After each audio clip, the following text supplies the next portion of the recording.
Welcome back, everyone, for our second edition in our series, Parenting Consciousness. I have the awesome Robin Nordling here again with me tonight. Thank you so much for being here, as always. We have some really exciting topics to talk with you about in regards to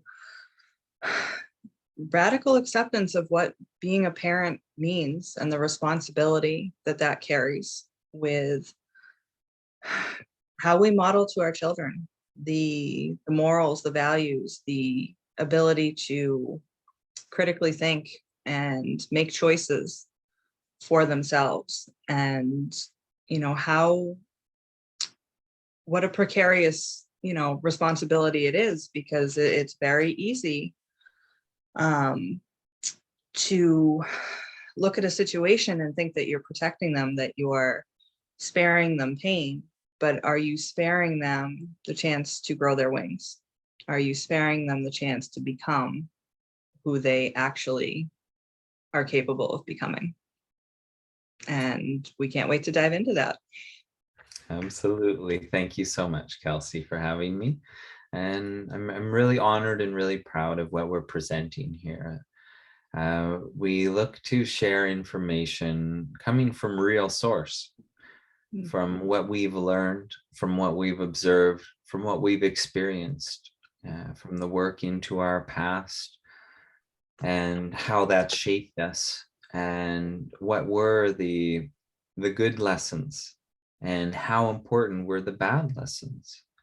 And in understanding what made us us, and where we believe we have our morals and qualities and values and where they're based, it's actually through the exposure to very challenging circumstances that we learn to discover these things.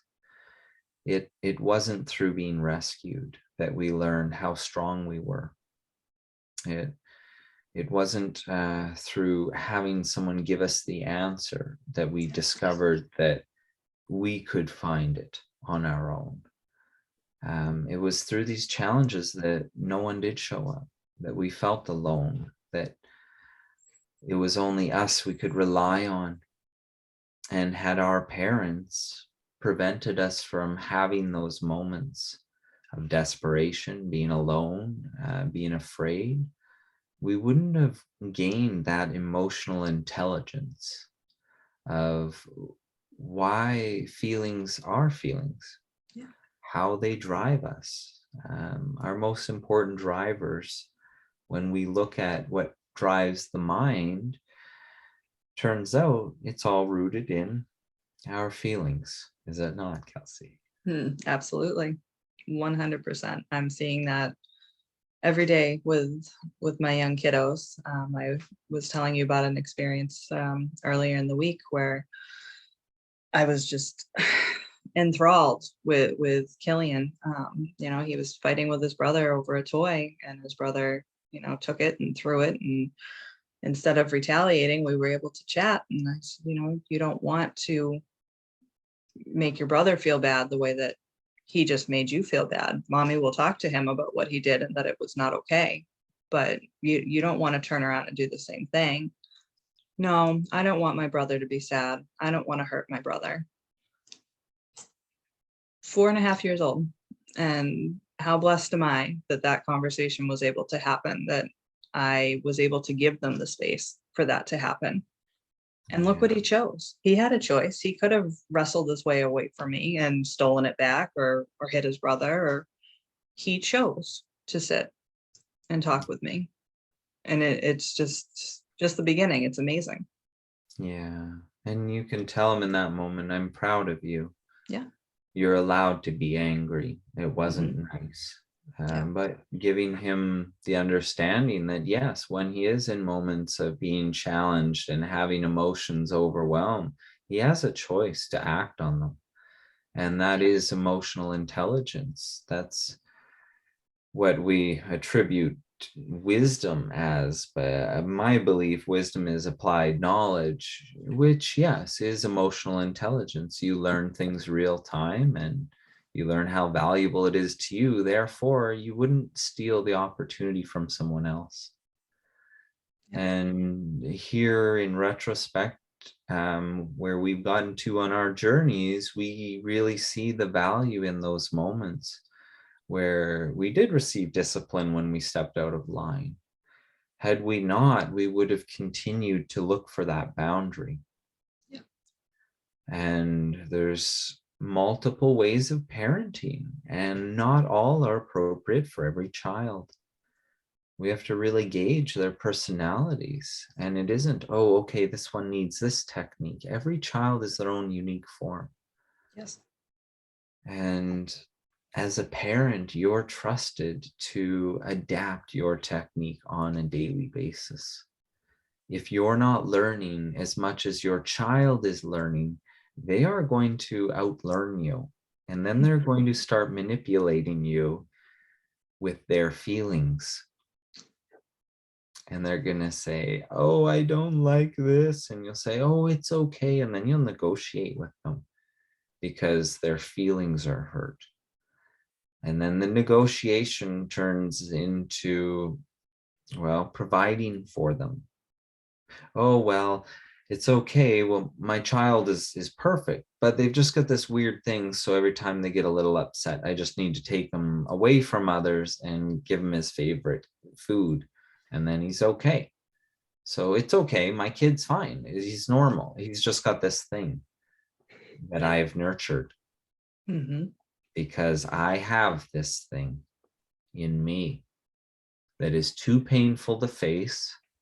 Therefore, I believe my child should also have a thing that's too painful to face. And it's hurt feelings.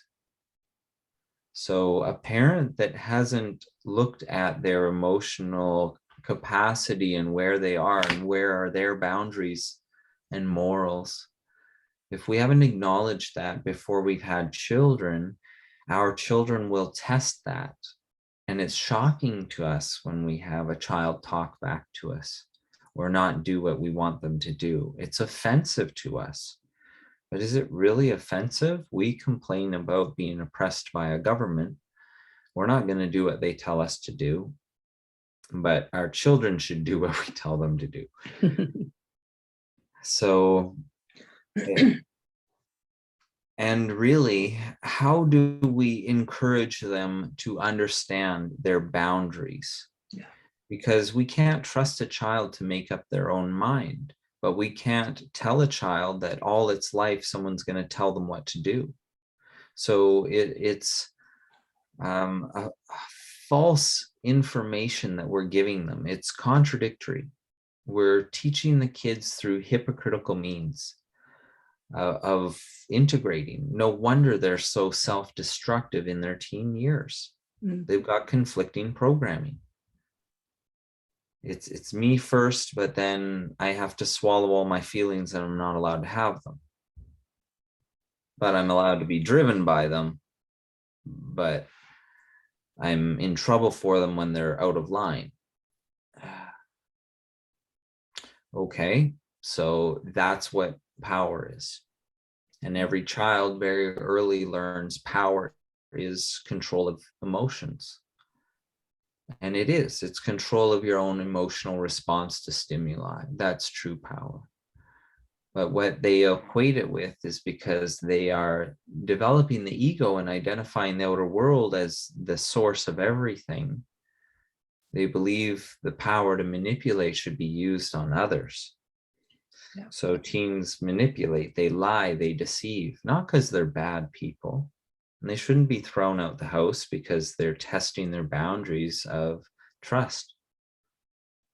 They need to be provided the opportunity to break trust and not get beaten by their parent, not get verbally chastised, to not get threatened, but to be promised a consequence should they go outside that boundary, and then without emotion have that consequence enforced without bias. Yeah. And this is what we should aspire to call discipline, because discipline isn't a disciplinarian. Discipline is an earned interaction. Yeah. They have to take accountability for what they have created.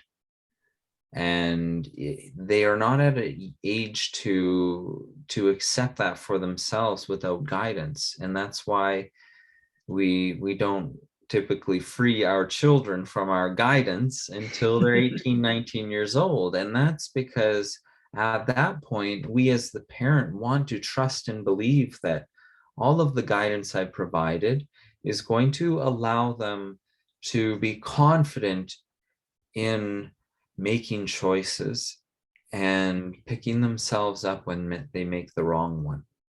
That's most important. Teaching our kids to make good choices is important, but why? Why would they make a good choice if they've never experienced making a bad one over and over again? And how frustrating that is to finally take accountability and not be able to blame others. And a child doesn't get that opportunity, they become a teenager. And then when that teenager is in a state of other people are making me feel this way and they're wrong, and you try to tell them, no, you're wrong. Go up to a 13, 14-year-old and tell them they're wrong. They're literally the smartest thing on the planet in their mind. Yeah. Because in their mind, that's the smartest a child will ever get. Until the child realizes it's not a child anymore and it experiences failure and humility. Mm.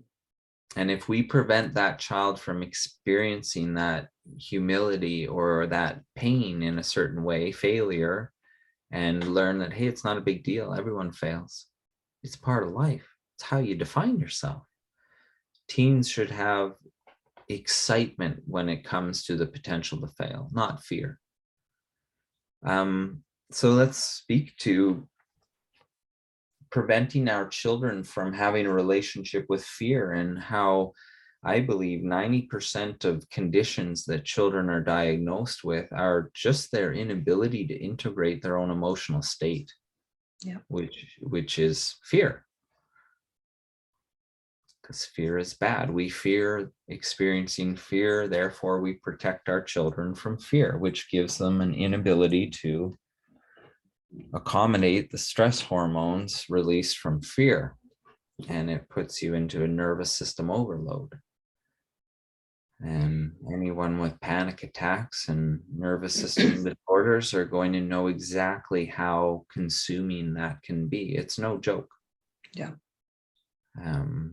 And you can get seriously injured on the way down when you lose consciousness. So yeah, it can be very challenging to be paralyzed by an emotion that's so strong, because we've never had a relationship with it. Or every time we did, our parents ran in with oven mitts to save us and taught us that this is something I should be paralyzed by. Because I'm always rescued, I shouldn't rescue myself. Well, that's precisely why, for our kids that have the jab injury from their 18 months, updates. My husband and I were so adamant against any of the interventions for autistic children because it was all avoiding the behaviors. Nothing was looking at why they were acting the way that they were acting. It was, that's a undesired behavior is what they call them in these programs. And that needs to be edited out. They need to, through cause and effect, through negative reinforcement, most often, they need to be told and taught that there are severe consequences for how they're behaving and not to do it anymore. Well, that's all well and good, but there are very real physical, emotional, spiritual reasons as to why my 18 months old couldn't stand to be held at night, that they would wake screaming every hour and a half, 2 hours with night terrors, so horrific, they wouldn't know us and they couldn't wake for 4 and 5 hours. 4 and 5 hours a night in, cycles of 2 and 3 sets, we would each hold one of the twins. I was black and blue from bite marks and thought they were literally in their little minds fighting for their life. Why? Their nervous system there was on fire. You know, the throwing of food, the aversion to bath time, not wanting to wear clothes. All of these we were told were standard, typical, you know, undesirable behaviors. And if we can just train them up a little bit better, if we can just, you know, keep them from their favorite foods or their favorite toys long enough, or separate them from you and your husband long enough, we can obediently get them to stop these behaviors. It's insanity. It's insanity, you know. Instead, you know, and we were very close to jumping off that cliff. I mean, you know our story, but you know, to have almost 2 years of no answers and running into brick walls with, you know, the people that you're told can help you, can save you, can fix your children. Nobody asks why any of it's happening. Nobody looks at their gut health or their nervous system. It's merely this will be easier for you. This will make your job as a parent easier. And I think that's a myth we really have to stop telling ourselves as parents. Parenting is not easy, and not in that, you know, laissez-faire, I'm complaining about my kids on social media kind of way. It is a job, it is work, it is hard, and it starts with ourselves. Because if we're broken, and most of us are, not from anyone's fault, but just our parents didn't have the tools or ability to look past their own brokenness. If we can't look at that, why would we think anything would change? Why would our parenting change? Why would our kids come out any different or any more, you know, adjusted to themselves, more self-aware, more self-confident than we failed to be if we're using the same playbook? And we have to take responsibility for that. And we have a choice to make. We can either take the party line, you know, the same tattered, pages bent, archaic novel, and pass it on down the line and watch as our kids self-destruct and have identity crises and never learn how to feel an emotion and have an emotion and express an emotion without lashing out and hurting themselves or others. Or we can throw that book out the window. We can light it on fire, stomp on it, and we can start writing our own books. You know, that's what our families are doing. Yeah. Well, yeah. And really identifying why we had children is very important to remind yourself on a daily basis, because what was life like before you had them? All you dreamed of was, what would it be like? Yeah. And did you really create them so you could dream of what it'll be like to not have them? Exactly. So we have to be very careful what we wish for in life. And that's to say that God will create anything you wish. But whatever we wish isn't necessarily what we think we want. Yeah. And just as those children are expressing feelings and emotions, it's not that they're rejecting information or rejecting training. It's that they're struggling to find a language for their voice. And their voice is actually one that's not normal for a child to have. That's why consciousness goes through development. You don't put the awareness of a butterfly in a caterpillar. It doesn't work that way. And then otherwise the caterpillar would be trying to fly away all the time. And it would perch on the edge of a branch and stick itself up and try and spread its wings. And a bird would come down and eat it and say, wow, that was convenient. Yeah. So it doesn't serve the larvae stage of a butterfly to have that awareness. What if you had the awareness of an adult, but no language to speak, and you were stuck in a tiny little body that pooped when you didn't want to, and and you don't understand why all these pains are going on, the growth pains that children go through, and the endorphins that they live on in imagination land. Because when you have a lot of endorphins flowing, you get into imagination land. That's why kids can play for hours. They're pumping endorphins through their body to accommodate the growing pains. You know how bad it hurts to stretch, right? Could you imagine how much these kids go through while they're sleeping, and the hormones that are needed to accommodate that growth and provide that energy?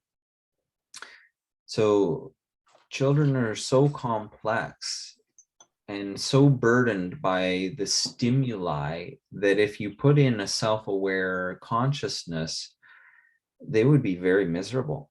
Yeah. They would probably not be pretty fun to be around, and the kids are the opposite of that, aren't they? Mm-hmm. So autism is interesting because of the effect that the damage, well, the effect resulting from the damage and the method of the damage. Your neurological tissue is so important to channeling energy into certain organ systems, and thus your development, and when your development, your schedule for development is. And what I've experienced through my experience, and then seeing countless others as a healer, that program is essentially interrupting the program of the natural human body. Yeah. And it has to now accommodate new coding. So it's like booting up your computer and then inserting some new instructions, and all the operating systems have to accommodate these new instructions. So your booting stops and freezes, and then all the machine power, brain power, goes to accommodating this new data. Yeah. And while it does that, these programs, time goes by, but these programs weren't running. So it jumps back, but not back to where it left off, back to where it should be in real time. So now there's a big chunk that didn't load. Yeah. In children, they're growing a digestive system. Your digestive system is linked directly to your nervous system. You get toxins permeating your gut lining. You have a toxic effect in the body, and you have something introduced at 18 months, a year and a half, when they're learning to make the enzymes for real food, do all of this, tasting, taste buds triggering enzyme production. All of that just got interrupted. So they go on what the bacteria of the body is calling for, not what the programming is needing for assimilating nutrient for growth. Yeah.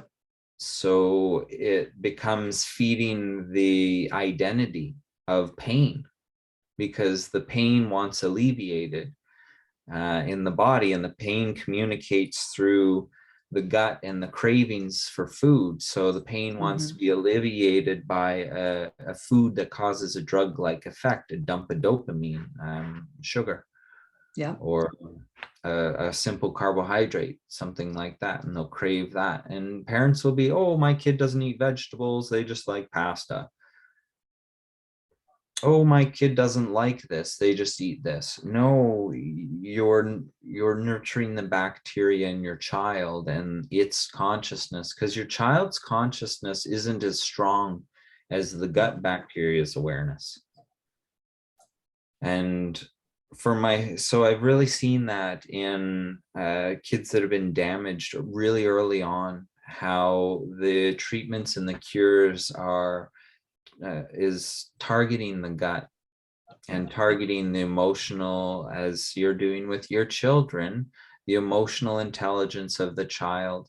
And this has actually put you on track in life to parent your children in a way that I believe, through my studies and my experience personally, that is the most natural way of parenting, is to have the children up to the age 9 to 11, potentially up to 13, depending on development, under the tutelage and guidance of the feminine nature. Yeah. Whereas the feminine nature doesn't exist in society, because women, and through the feminism movement, that's been masculinized. Yeah. So your worthiness as a woman and identity as a woman is how you can compete as a man. And now we see this openly. It's admitted now that that's what we want for you all, and men can be a women now. So you can be that. Instead of women being women, it's more appropriate to have a man be feminine.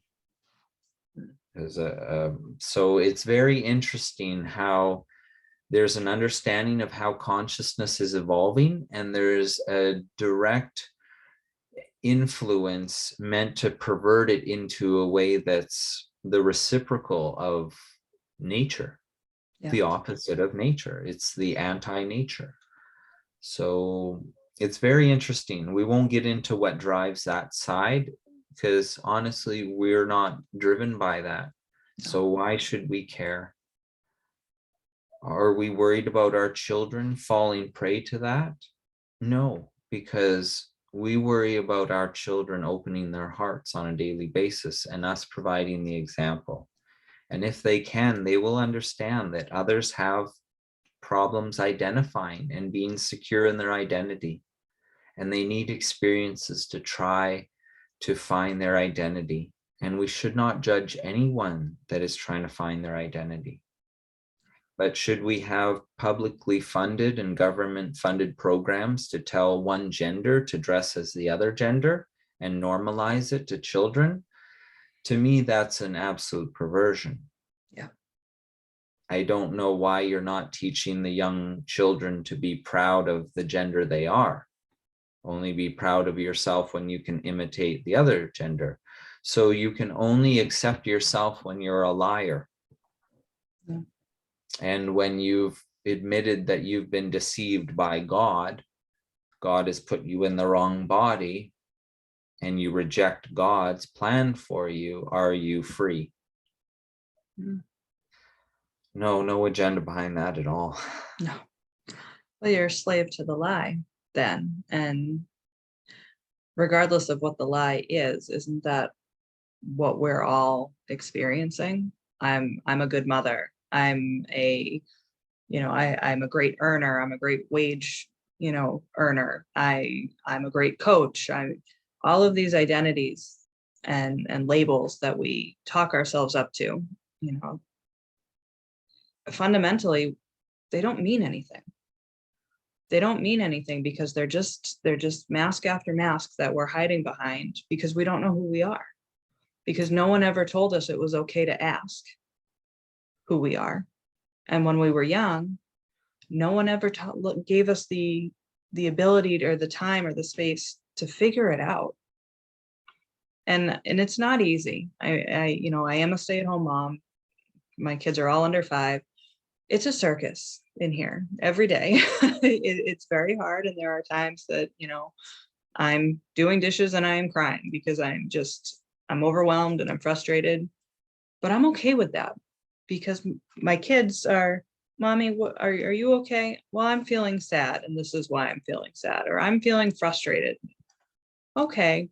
And, then half an hours later, I hear them voicing that they're sad, or I hear, it's adorable and funny, but it's also amazing, that my 4-year-old, I'm frustrated. Like, what 4-year-old says that?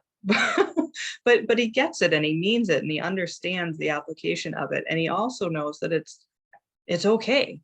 He can be frustrated. Can he flip his little kid table over and throw his toys and stomp his feet and scream? No. Those are boundaries that we have set, because in the workplace, that's kind of frowned upon. That's a skill he's going to need to acquire, is to be able to have that emotion and deal with it in an appropriate way. Now, at his age, going up to his room and screaming in his mattress, that's an appropriate way to deal with it right now. Yeah. And as he gets older and the emotional intelligence evolves, they'll all be able to find different and better ways. Right. But we're giving them the ability to witness emotions. I think that was something that a lot of us can agree that for the most part, unless it was the polar opposites of angry or extremely happy, paint the happy face on, there wasn't a whole range of stuff going on in the middle in most of our homes. It was fake it till you make it, you're happy, you're fine, or life is shit and it can't get much worse. There wasn't a lot in the middle. There wasn't allowed a lot in the middle because our parents weren't allowed it. And it makes such a difference when we can admit that to ourselves and say, yeah, I'm screwed up. I don't have access to all of my emotions. And what does that mean for me as an individual, not as a mother or an employee, but as me? Getting back to finding ourselves is really the very first necessary step in taking this radical responsibility and taking and accepting responsibility for ourselves, and then subsequently how we're teaching and portraying life to our children. Exactly. And that is such an important point, and this is never pointed out, that how do we reflect on ourselves? Because we're our bias ego. We are our identity that is in place to protect us from our pain. Yeah. Because why do we understand pain as a child is so important? It's so important to go through these emotions. Well, why? So they're equipped with something, right? Well, what are they equipped with? Well, the ability to tolerate pain? No. What is tolerating pain? It's not letting it defeat you and ignoring it and burying it or blaming it on others. No. What happens in those moments when no one can rescue you and you're hurt and you go and you lay in your room and you cry?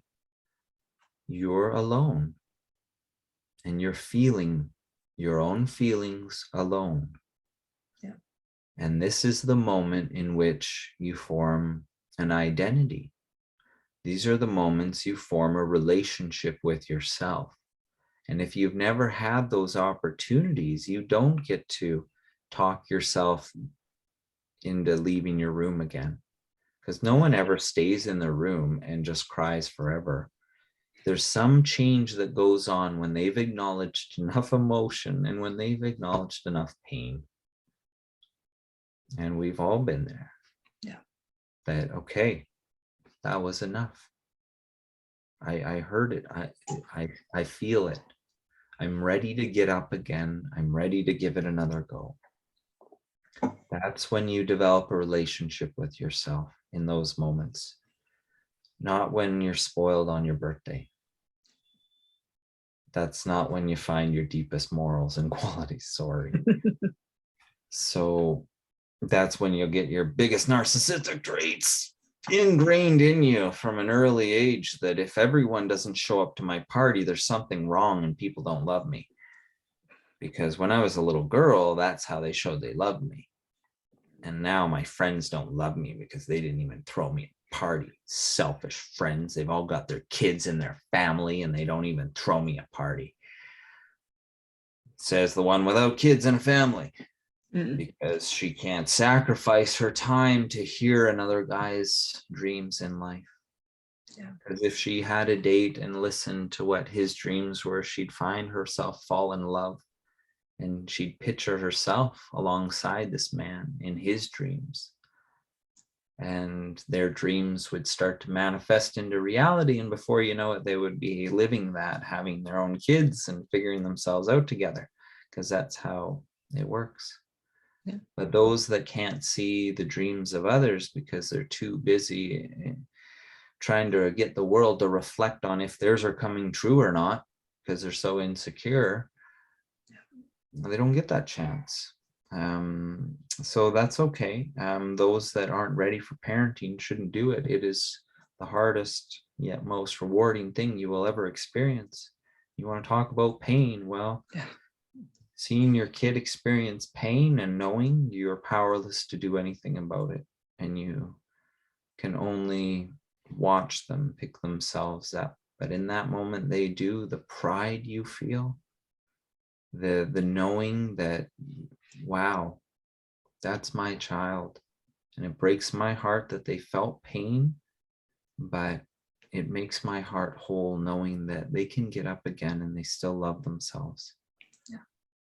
And if it takes 13 years to help a kid figure that out, I'm not worried about the teenage years. Yeah. Because every time that teenager applies himself and fails or gets fired from a job, they're going to say, why? Why did I do that? What happened? What can I change? Because every time when they were younger, they got to be responsible for their emotions and say, hey, do you want to choose to react that way again? Because if you do, you earn 30 minutes of alone time in your bedroom. Sorry, I'm your parent in this situation. I love you as your mother and I don't want you to feel pain, but the best way to help you with that is to educate you on how you've just created it, and then provide you the opportunity to create something other than that. And that something other, we give them the freedom to create. That's the key to good parenting. Yeah. Because we don't want a parent so there's a good slave, because then they'll look to a new slave master and they'll just replace you. They'll have a great boss. They bend over backwards for this boss, and they'll work for this boss a lifetime, because next best thing to dad, next best thing to mom, and their dream is more important than mine. So I'm company man all the way, middle management. and that's okay, but that's being raised by a parent that taught them that. Yeah. Not to create on their own, and not everyone can be an entrepreneur. So there's a lot that are there wanting to support and they feel great about it. So we honor that as well.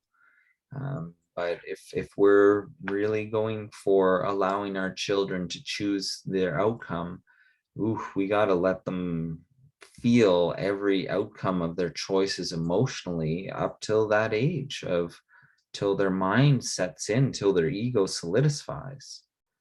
You can't have a 15-year-old experimenting with what happens if I go with my carnal urges. Yeah. Unless you want to raise your kid's kid, because you're not going to trust your 16-year-old to raise their kid. You couldn't trust your 15-year-old to make a good decision. So how can you? So you got to raise it. So there you go. You ensured that your kid was going nowhere because you didn't want your kid to go anywhere. So you didn't teach them the realities of life. And you let life teach them the realities. And that's a scary prospect. And that happens way too often. Oh, school didn't teach them any better. No, school taught them that was okay. Mm-hmm. Like you can't strap a kid at school for having a sex act at noon hour. You know what I mean? You can't expel kids for that. You just turn a blind eye. The world is weird. Yeah. Because we have these systems of safety to step in and stop you from preventing your child from creating unsafe moments. Well, it's, when they're little, right? It's, do you let them touch the hot stove after you've warned them that it's hot, or do you hover and you swat their hands away every single time? I was blessed. I got to touch the stove, but, and I learned not to do it again. I'm sure it was not an enjoyable moment for the adults in the house to watch, but how else was I to know? How else was I to register at that young age that no, that actually is not something you want to do? Yeah. And when they're young, this is when you let them have those life experiences, right? You don't, like you just said, it's not when they're teenagers that you want them experimenting with that.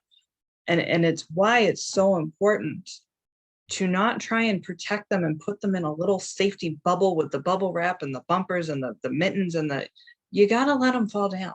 You got to let them eat the food that's super, sour or super spicy. It turns out my kids love hot sauce.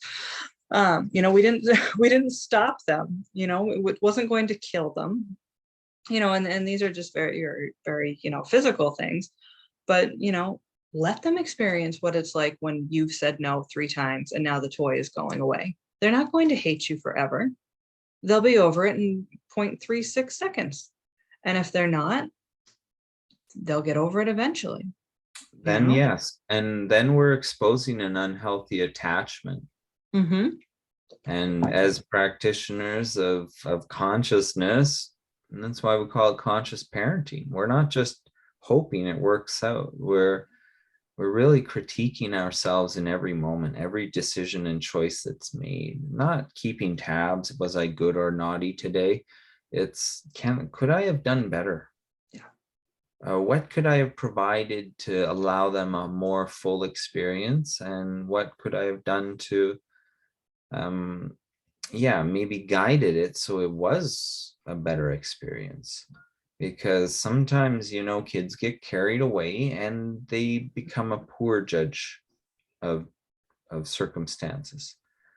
And they'll make the worst choice over and over and over again. And you know when to pull the plug. You go, okay, it's late afternoon. You get into that point. It's just a matter of time before someone's hurt and it all ends in tears. So you guys don't need a big emotional dopamine and serotonin release from a big emotional occurrence to have a nap. You're all tired, have a glass of water. We're turning the lights down. I'll read to you for 5 minutes, get your imagination going, get you breathing and not frontal lobe, and then prime you, and then you're all going to go lay down. And your kids won't fight you on that when you give them that option. But if you just keep telling them to stop and stop and stop, then you get more upset because it's not helping. And they can't help it. So when you finally freak out and yell at them, they might take it really personally. That's what we don't know about our children. I want to give props to my parents. They had something figured out. The way they grew up, they knew that, hey, real world experience is good experience. They never overreacted when we got hurt. It's like, oh, well, you're not going to do that again, are you? No. Okay. And lesson learned. Perfect. Here, let me fix it. Let me help you.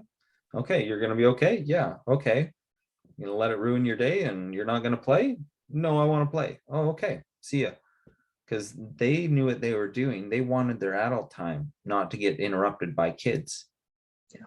So anytime we had a big issue, they would minimalize it and say, are you sure you want us to figure that out for you? And we're like, no, you're right. You're right. We'll figure it out. Yeah. And we and our cousins got 6-7 hours of what we felt was unmonitored play. But as we know, parents, as parents now, when they believe they're not being monitored, we know the energy. Yeah. We know the laughs, we know the giggles, we know when it's too much. And I can now admit that we didn't have anyone fooled. They knew we weren't on the property. They knew it was going to be time that we should be back. And you know what? We always knew it. We would come back. We're like, oh, we're pushing it. So why do kids have that feeling? Oh, we're pushing it. Is it because the parents said you guys are pushing it? Yeah, and looking at the clock, so you feel your parent, that psychic connection. They're looking at the clock. Oh man. And then we have the choice. If we don't fear our parent, we make the choice to say, oh, okay, I am going to come back now. Instead, we go, oh, they're looking at the clock. What do I do? And then we make a bad choice out of fear. Yeah. And we decide, or we are at the party and we go, and we don't call our parent. And we make another bad choice. And then we just decide not to call them when we wake up the next morning at the friend's house because we're embarrassed we didn't call the first time. And that's what teenager will do when they're don't have self-guidance. They will continually make a string of worse choices to support the first bad one. That's the logic of consciousness. And that's why we can't convince someone they're wrong, because by saying your opinion is wrong, it's everything they have become in life that supports that opinion you're tearing apart. Yeah.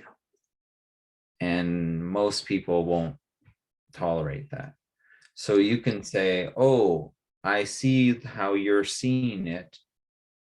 I respect who you are and the conclusion you've come to based on who you are. And from where I'm standing, I see it as a bias resulting in this heavy leaning to this decision. Whereas from my perspective, I actually hold the opposite bias. And I only hold this because I've learned from having your bias. Yeah. And if we can communicate in that manner, maybe we'll get an ear-to-ear conversation or an eye-to-eye meeting, where that's very difficult to do in an adult format, because we are insecure teenagers in adult bodies, and no one wants to be called out for that. Yeah. And it's not nice to call someone out on that, and tell someone to grow up. It's not an easy thing to do. And we don't want to say that to our children, but sometimes adults need that said to them. Mm-hmm. Like, grow up. You're taking it way too personally. You're believing that no one cares and you should be upset about that, when you should understand that you shouldn't be upset because no one's supposed to care. And the fact that you were worried about them caring is actually what should be upsetting you, because that's not a mature adult. A mature adult doesn't go to work and say, is this a nice shirt? Is this good, guys? When you walk in, do I look pretty today? No, you trust that whatever, people are going to have their judgments. You hope that it's good enough, whatever. You don't reinforce those insecurities into an adult stage. But we tend to limp some along, don't we? And it's our ability to admit to our own insecurity, because what we believed our adults were when we were young, where they had it together and they didn't have insecurities. And when you become a parent, you learn all about insecurity. And when you admit that, wow, that's what my parents felt, no wonder they weren't making the best choices. Because it's only in retrospect that we can judge them to be bad choices. Yeah. In their moment, it was the best choice for who they were. So how dare we judge them? So how dare we take a great offense that our parent behaved a certain way, and because of that, they took my chance away at life. Yep. I got spanked once, so yep, I'm fucked up. Yep. Well, it's so true though. We're all conditioned and programmed to wave away all of our self-responsibility.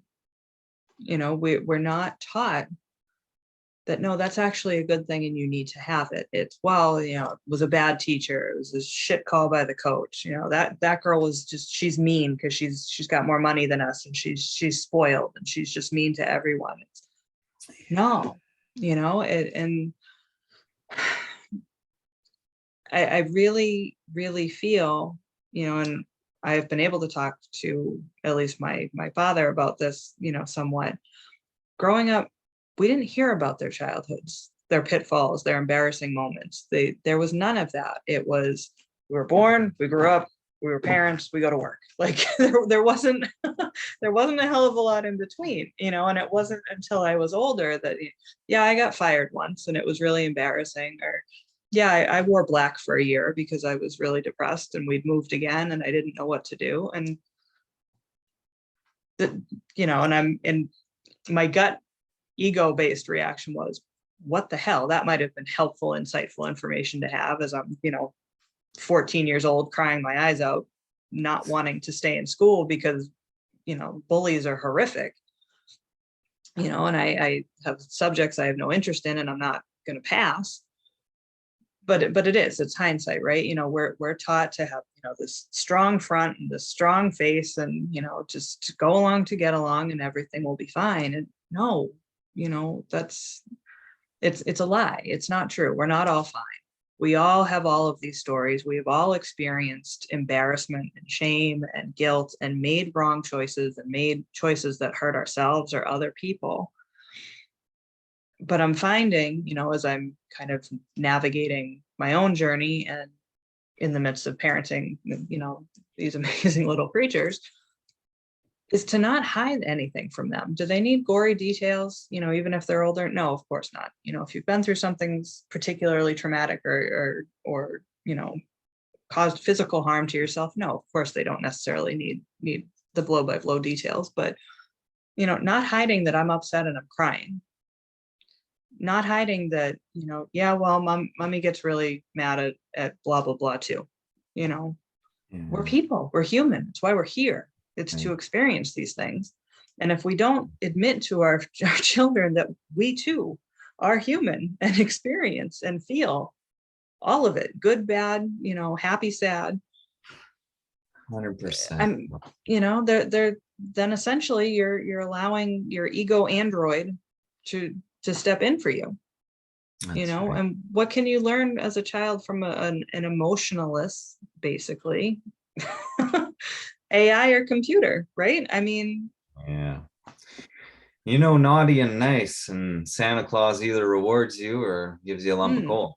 And exactly. and then you're a good employee because they can threaten to fire you, so you'll modify your behavior for an external. And then we all participate in this idea that God's external, and we all have what we call the matrix. Yeah. It's unfortunate. And why, yes, disclosing things to our children, being honest with them. Yeah. I'm going to disclose this. I have very strong psychic abilities, whether people believe in that or not. When you participate in my space or a mentorship, the faces people make, because there's no way I can possibly know the things I know. There is no way. But there is a source of information that has access to every moment simultaneously. And this is what people call the 0 point. And this is what super cute computers are striving to achieve, is this perpetual state of 0 point. But the trick, there is no trick. You can't have a perpetual state and be aware here. Yeah. The perpetual state is relinquishing your bias aspect, which is you're a body seeing your binary. You have a left and a right and an inside and an outside. You lose perception of all these things if you participate fully in the I am awareness. Yeah. So if anything, you would appear to be a floating orb, but you wouldn't see with eyeballs. You would feel in every direction and sense all at once. And you would express instantaneously. There would only ever be the moment and what you choose in the moment. But because that isn't a state that one can maintain, we do still strive to achieve that state. And when you achieve that state, that pathway has forever been forged. So now a letter carrier or messenger or an aspect of self may travel that road, or a light stream, an information stream may be accessed.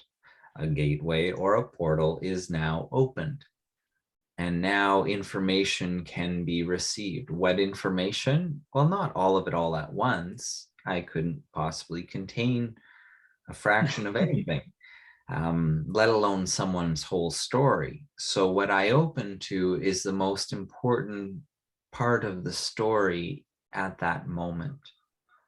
And what is most important in their story at that moment happens to be relevant to their awareness. And through either the body or the organs or visions, I will get very accurate, vivid feelings, visions, phrases, dialogue, noises, scents, that tell me of a memory that is belonging to someone else, an event, an experience, a thought form they're holding, an idea they're believing in.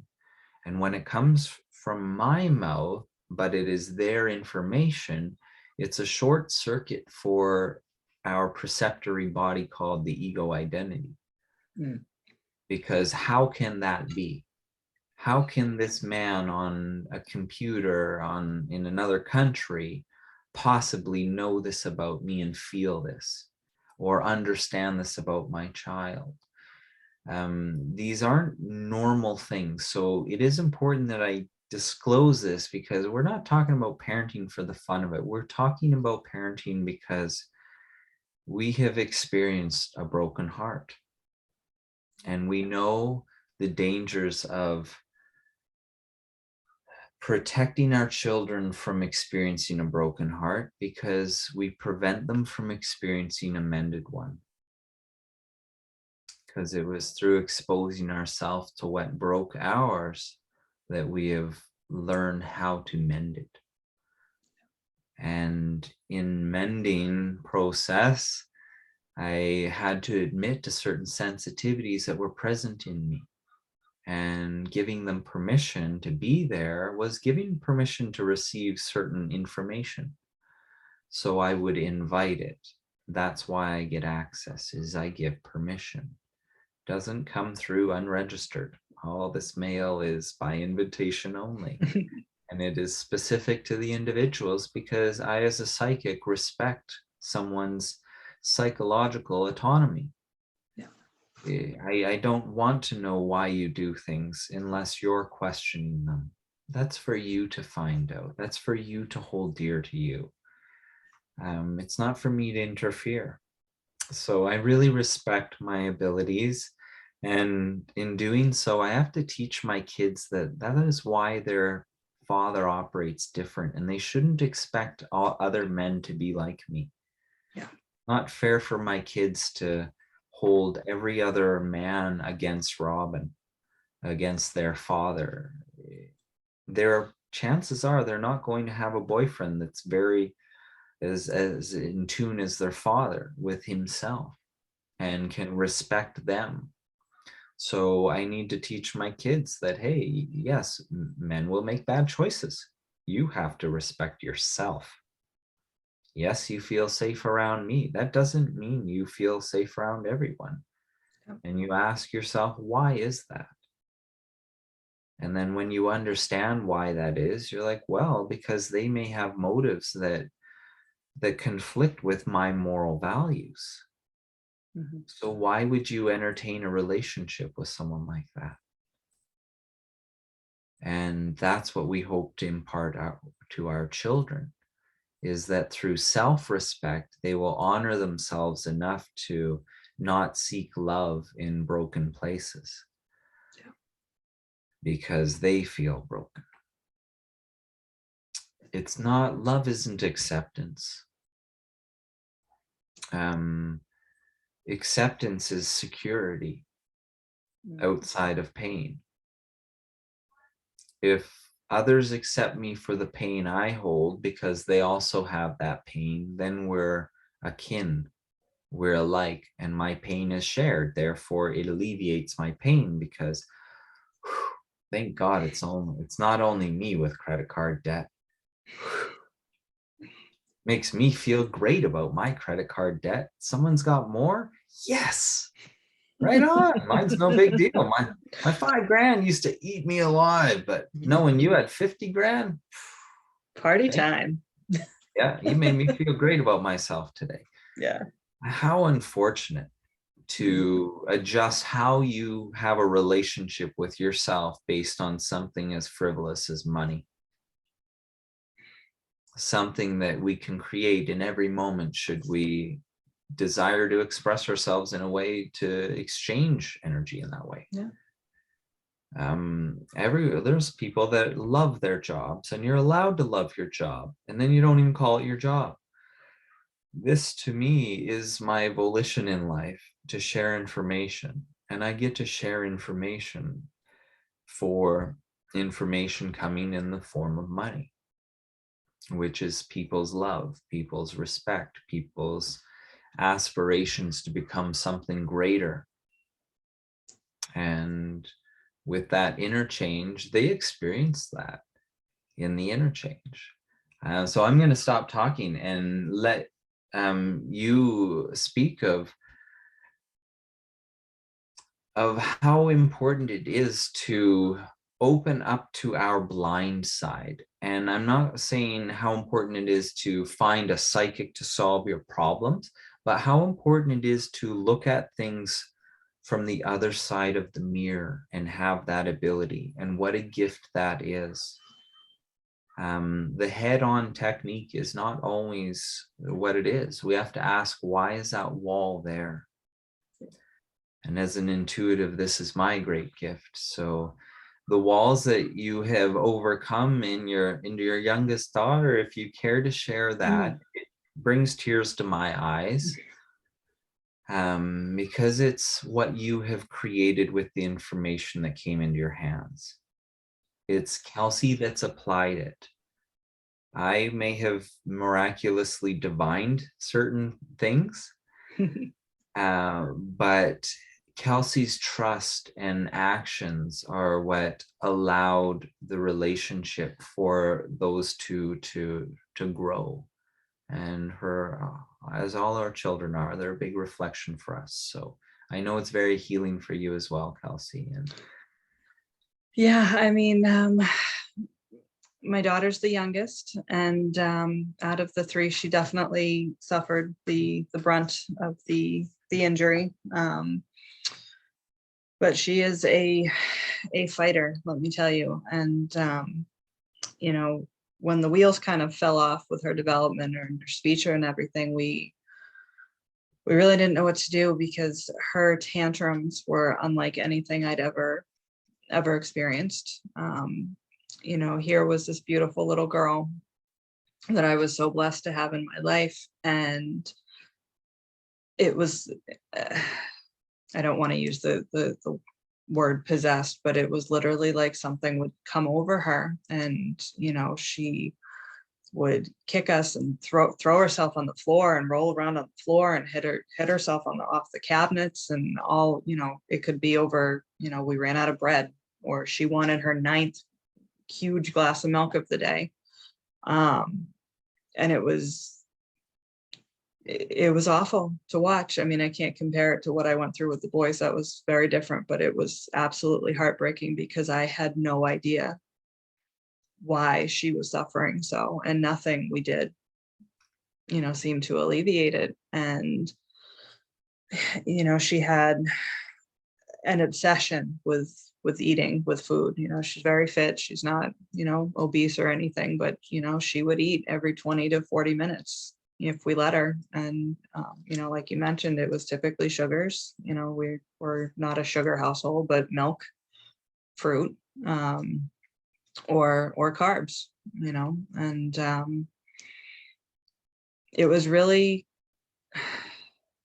it really brought me to my knees, because you know, I feel like I'd kind of cracked the code with the boys, and then here's this angel that I prayed for. You know, I wasn't upset that the twins were boys, but you know, I think every mom on some aspect hopes for a little girl. And yeah, I just, there was nothing I could do. And you know, and through our sessions and discussing it, you know, we talked about the sugars in the milk, and we removed that. And after 3 days in hell, you know, of withdrawal, basically, you know, we saw a slight improvement. We saw a little bit of improvement. And I really had to look at myself. You know, I grew up a very overweight child. I also had a severe obsession with eating. I would steal food. I would eat just simply to eat. I didn't realize that my body chemistry was off. I had an imbalance that was never addressed, and I was filling an emotional void. I was an emotional eater for sure. It's still something I struggle with, and it was very hard to sit and watch my greatest fear in my daughter is that she would walk that path. And I really had to look at myself, and I really had to ask myself those hard questions, and thankfully with your help, because there are blind spots. There are things that, not deep hidden, traumas or what have you, but just your ego doesn't want your brain to see it there, or your ego doesn't want you to see it from a different perspective, because then it loses its hold, it loses its control. We were able to pinpoint that we had a lifetime together, where we experienced famine, and my daughter and I, and we were both adults, and we lost several children, to the nutritional deficits that caused. That those type of things are stored in our cellular memory. They come back to us, and they're not, I know a lot of folks don't believe in past lives, or they wave them off as, something you do at a party or something, but they have a very real effect on who we are right now, right here. It's probably some of, in my opinion, the most important work you can do is digging through those layers. And it's painful. And there's layers you didn't even know that were there. There was another, Maeve has a lot of digestive issues. And we were really struggling to try and pinpoint and figure it out. And it was a very, very emotional session, but, in another lifetime, I facilitated her death accidentally by poison. And that, of course, would have, burned her stomach and what have you. And it was probably a few days after that session, because I really had to sit with that accept that, yes, that had happened. I could feel it in my body. It's not, I call it my my lie detector, not for anything. It's the energy, right? The energy resonates, so I knew it to be true. And I had to accept that version of me did that. And it was a day or two later, and she was having a terrible, terrible tantrum. And I picked her up, and I looked at her, and I said, I see you, and I love you, and you're not being poisoned. You're safe. And she stopped, and she looked me dead in the eyes, and she smiled. And we've still had tantrums, but nothing like that. And each time we have something like that, my husband and I both, we really make a point of, we see you and we love you and you're safe, and that's never going to happen to you again. It's not happening to you right now. And she understands, her soul, her true being, even though she's, not where she's supposed to be verbally and whatnot, she absolutely 1000% understands at soul level, at cellular level, what is being said and presented to her. And it makes all the difference. But if I hadn't been willing to open myself up to look at these layers and look at why I behave the way I behave, and why it is being reflected right back to me in a very stand up and smack you in the face kind of way, because it's the only way that would have gotten my attention. I didn't care enough about myself to look at it for me. I absolutely did not care about myself enough. My children, I will go to the depths of hell twice. That's, and there's nothing that scary or traumatic. It doesn't matter. If it's going to heal them and myself so that they don't have to carry these burdens forward, so that these ancestral and generational traumas end, sign me the frig up. That's right. And for any of those that believe, ooh, past life, that's woohoo stuff, it's it's pretty woohoo to think this is your first rodeo Mm, and you somehow learn how to be a human all in one try and you're yeah. awesome at it. Think of these athletes and the proficiency in the physical body, and then think of someone that's clumsy. Really, one's just that gifted in one lifetime, and there's just an innumerable amount of souls being popped out every generation to come fill the void. And everyone that gets one opportunity is just data delete, control alt delete, reset, and then you're gone. Or you go to a land where it just keeps accumulating a population of dead people, but everything's perfect there. But for some reason, before we go there, we need to come down and pretend to be a human. Like, we really have to look at ourselves and question our biases and question what we think science is. Because what we're speaking of is real science. This is experienced, and this is the truth of what is going on with these injuries. As a 15-year-old having a booster shot and being traumatized through toxins. Okay, before I continue this, let's go into the science of mind control and talk about traumatizing people through toxic substances we call drugs, DMT, acid. These things were developed by the CIA. These are drugs that were produced to study consciousness and the fluidity of consciousness in and out of awareness we call the waking self, the ego. And where do we come from? Can we access the memories?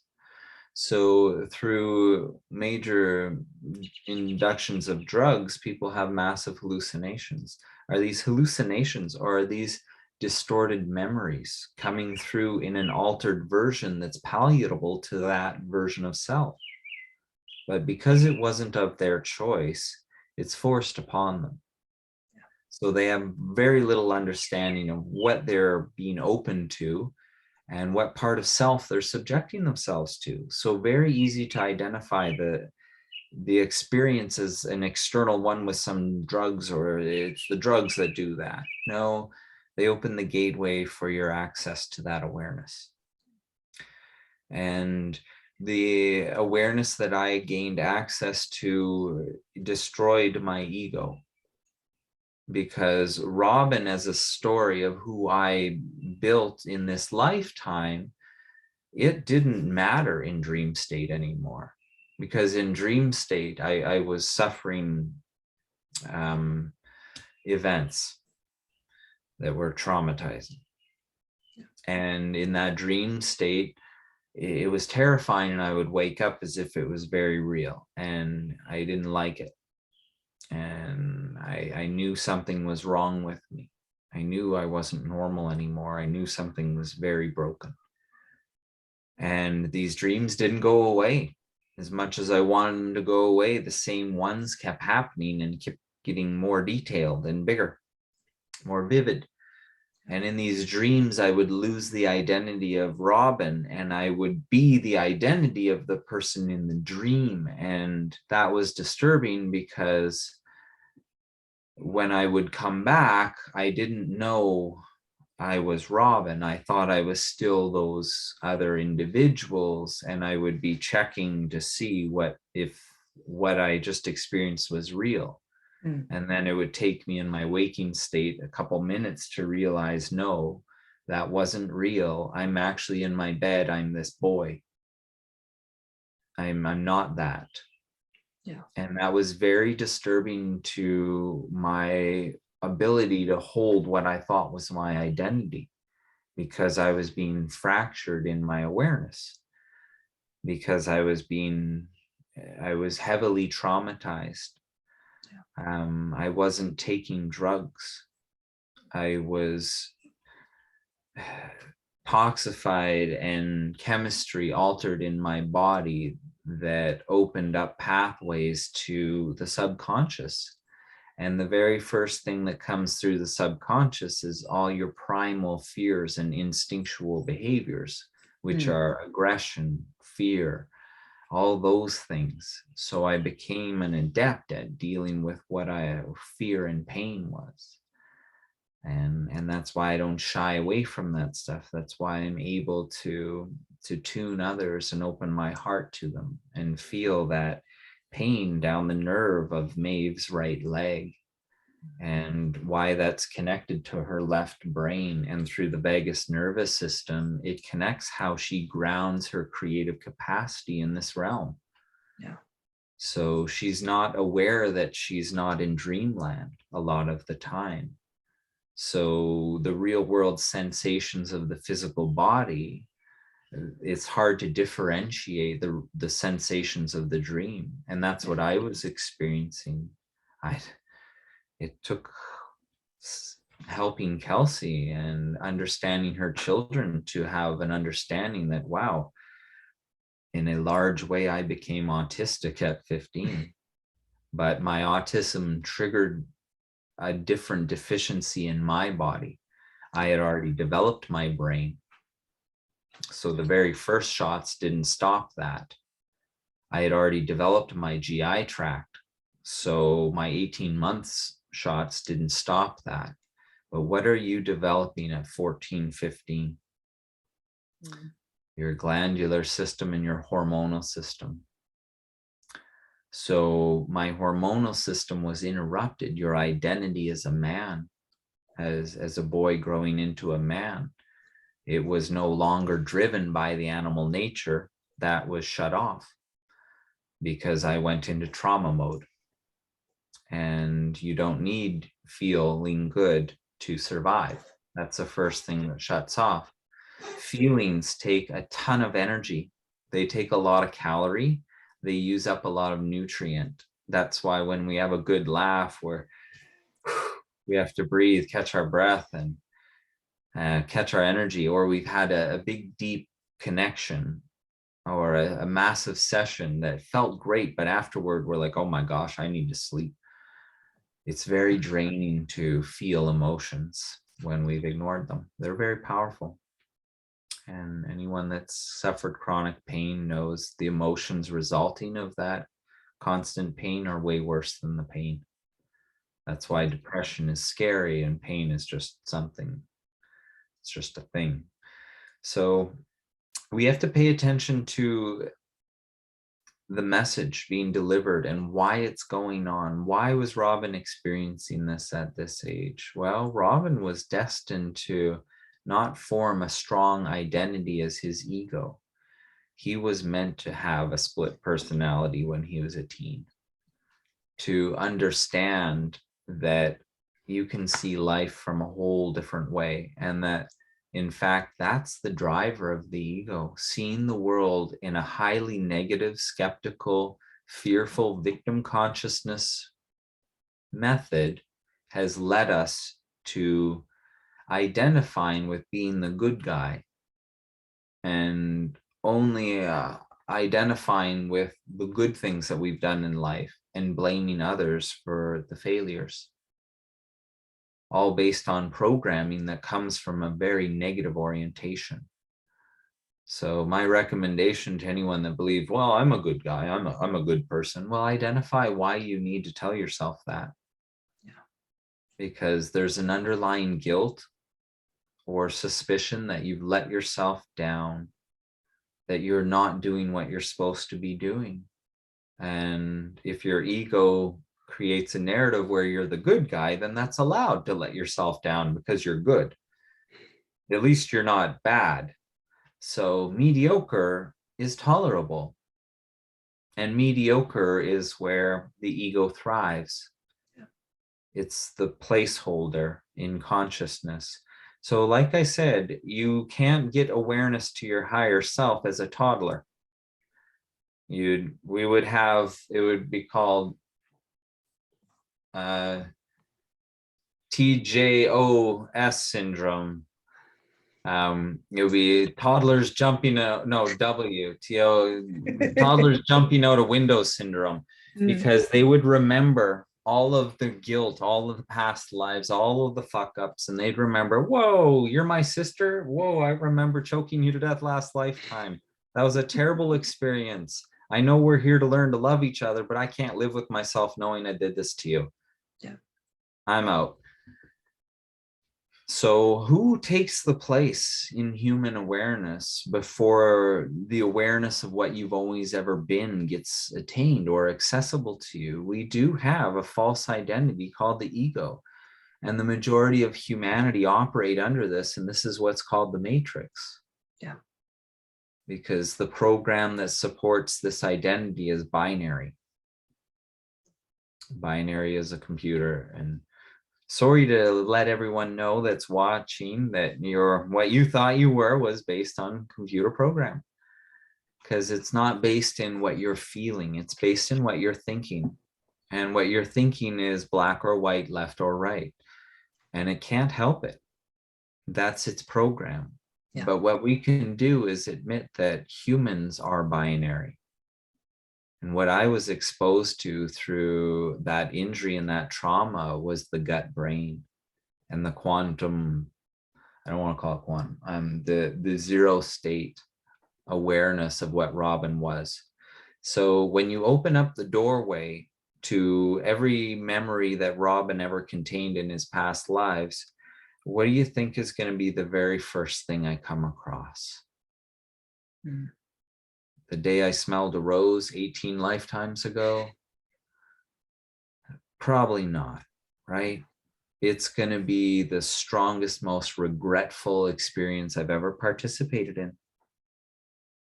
And it's going to be called a past life trauma. That's why past life work typically involves traumas. Yeah. But there's another side to that. We're meant to understand what traumatized us in the past is in our DNA, and it affects who we are in this present. And if we understand how we're being affected, now we have the power to make a choice.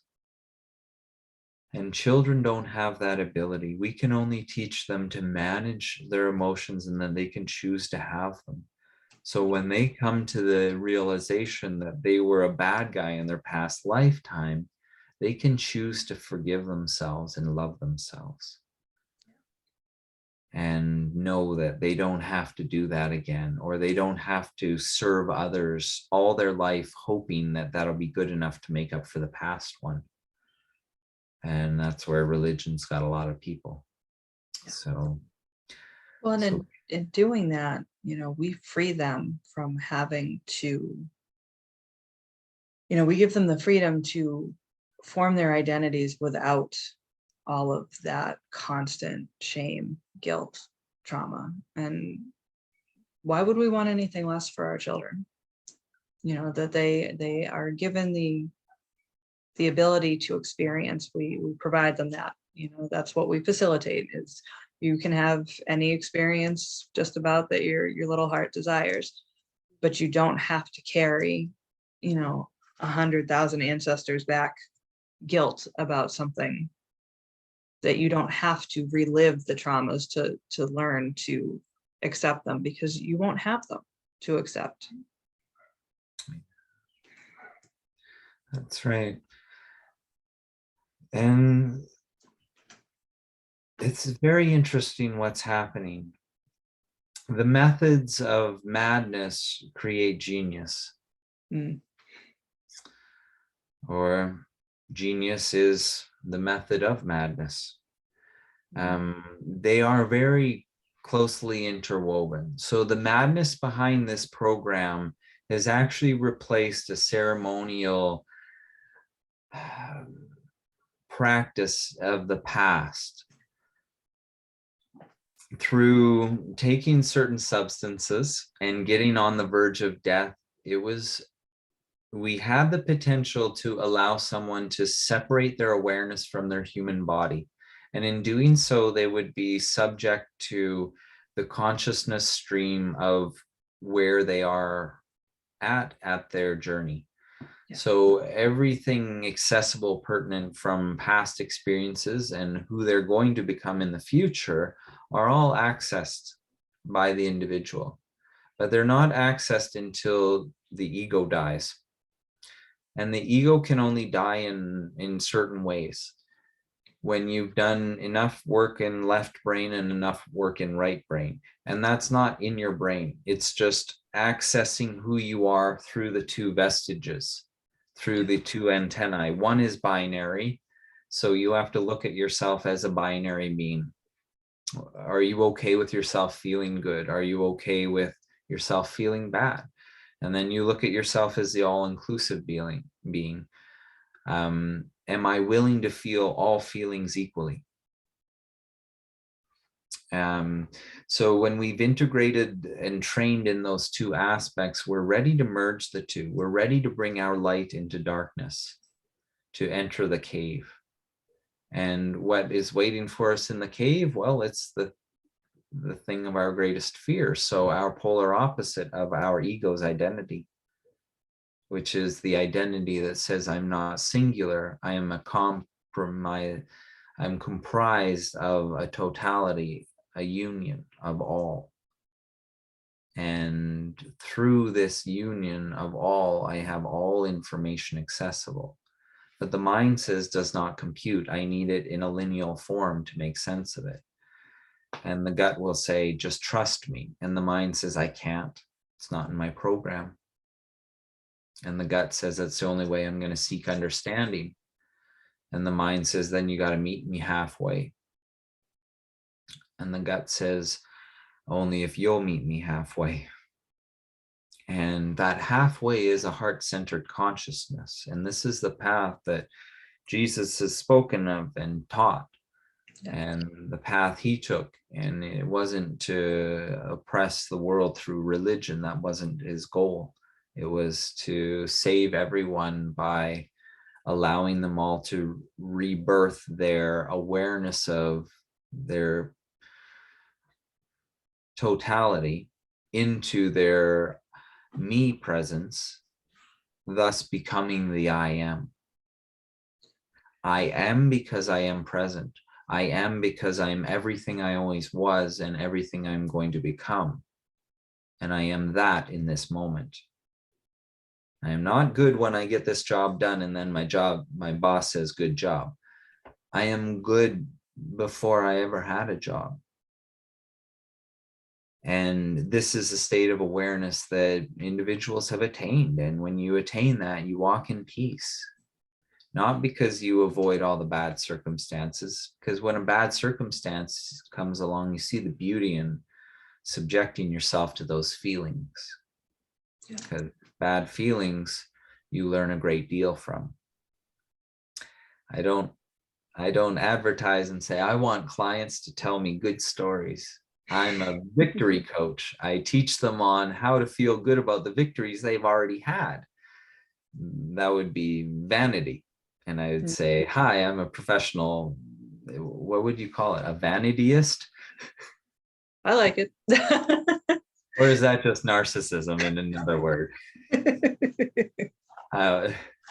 So I prefer to help the individual discover their truth. Self-discovery is the ultimate discovery. And no one could help me discover that my nightmares were my memories. Yeah. It was the moment I discovered, because I trusted myself to reach out to another. I was so pained and tormented by these traumas and memories that I had to tell my mother and sister. Said, guys, there's something going on with me. I don't know why, but I was becoming an insomniac, and I was I was an AIDS patient with 2 weeks to live. That's how I describe myself. And people ask, what did it feel like? I said, well, it feels like someone follows me around with a voodoo doll all day, stabbing me with a crochet needle in a different spot every time. And I don't know where it's going to hit or when. And when it does, it hits my brain stem and I feel the release of drugs. Yeah. And when that happens, I lose my lineal momentum of awareness. and I black out and I forget what I'm doing, and I try not to hit my head on the way down.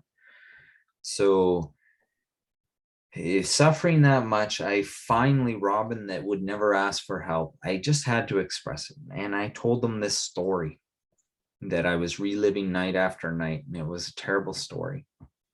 And halfway through this story, my sister is quiet and she's looking at the floor and her eyes are just watering and she's tearing.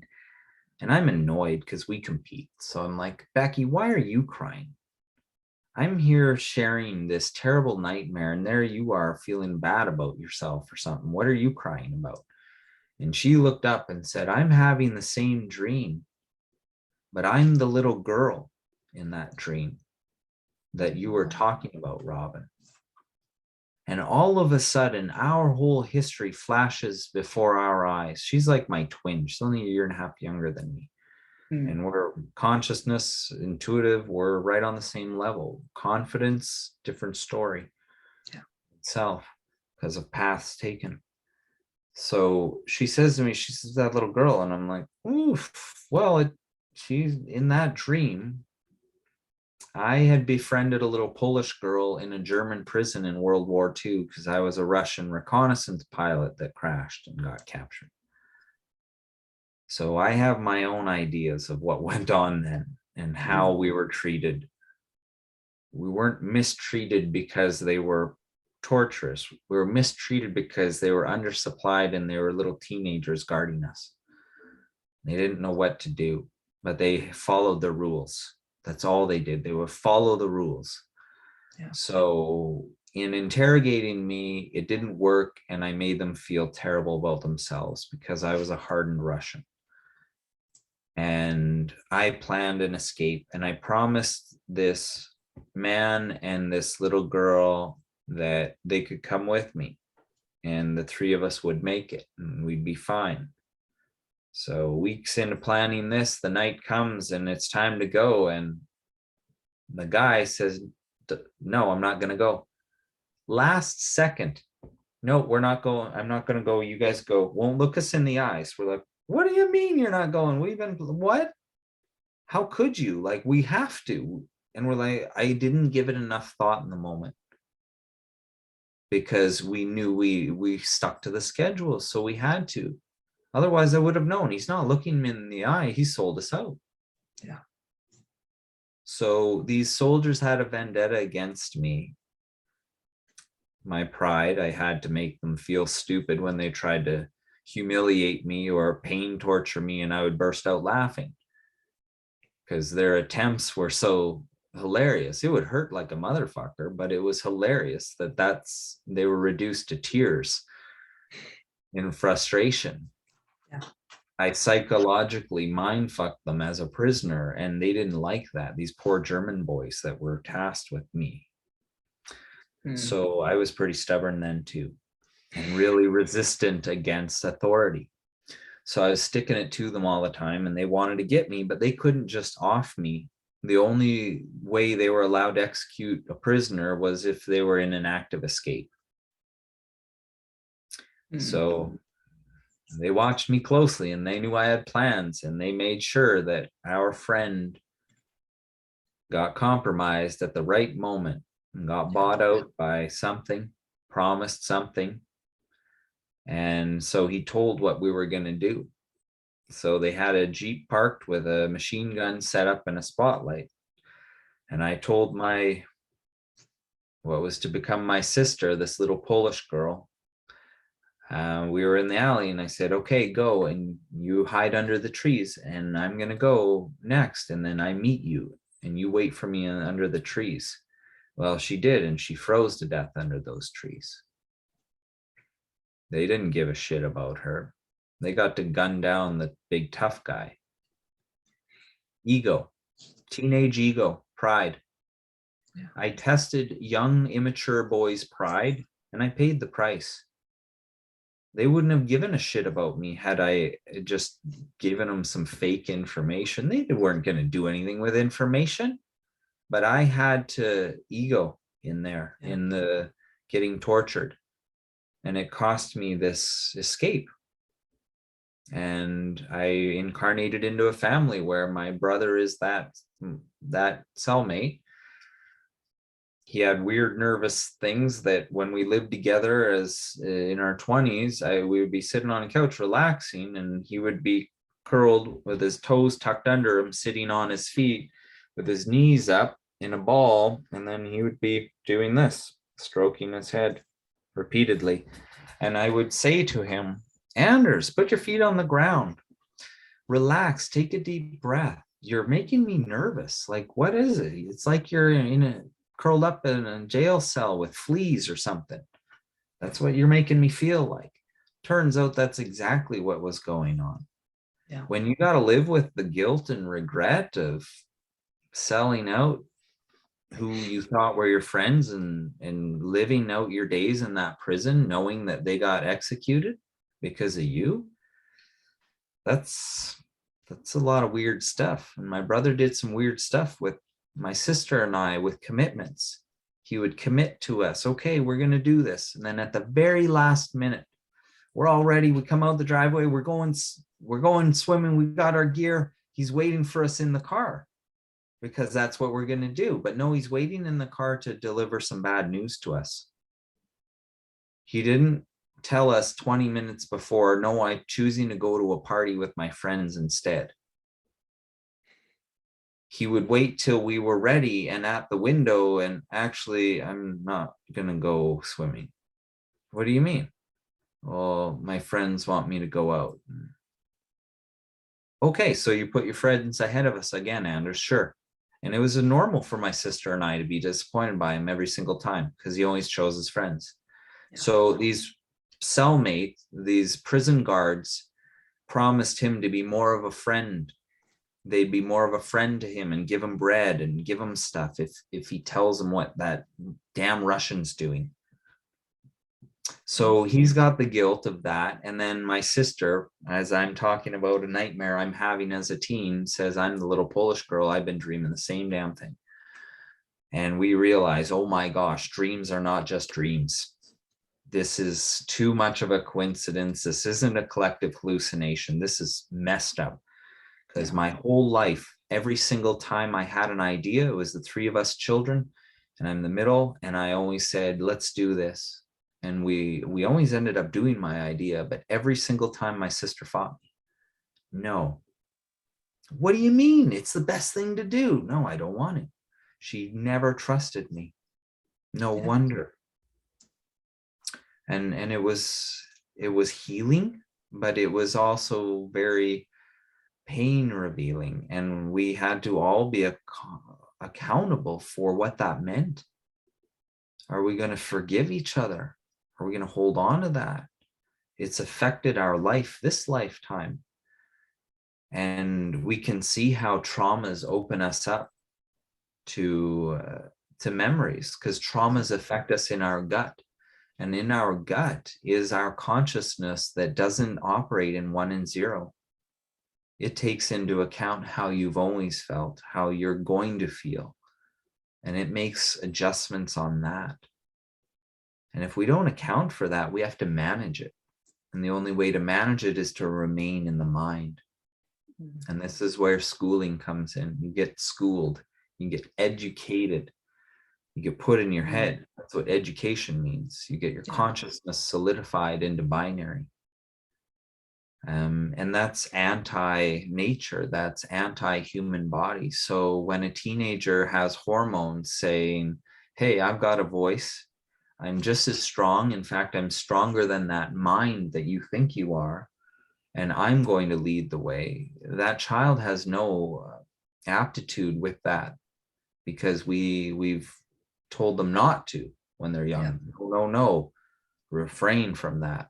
But if they fully explored it, when those urges came on at teenage years, they would go, well, that's unhealthy.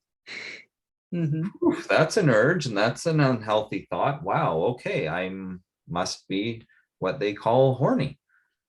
I just saw someone and I can't stop thinking about them in this way. Oh my gosh, is that what my parents taught me about and warned me about that time, that feelings will not make sense and they'll make you want to act in order to make them go away. Yeah. Sounds kind of like pain. So why do we want to be a good parent? Let's admit to our pain, everyone. Yeah. We can't make the pain go away. We have to honor that that's what's making us want to be a good parent. But a good parent isn't preventing our kids from having pain. It's helping them understanding they are the creator of it.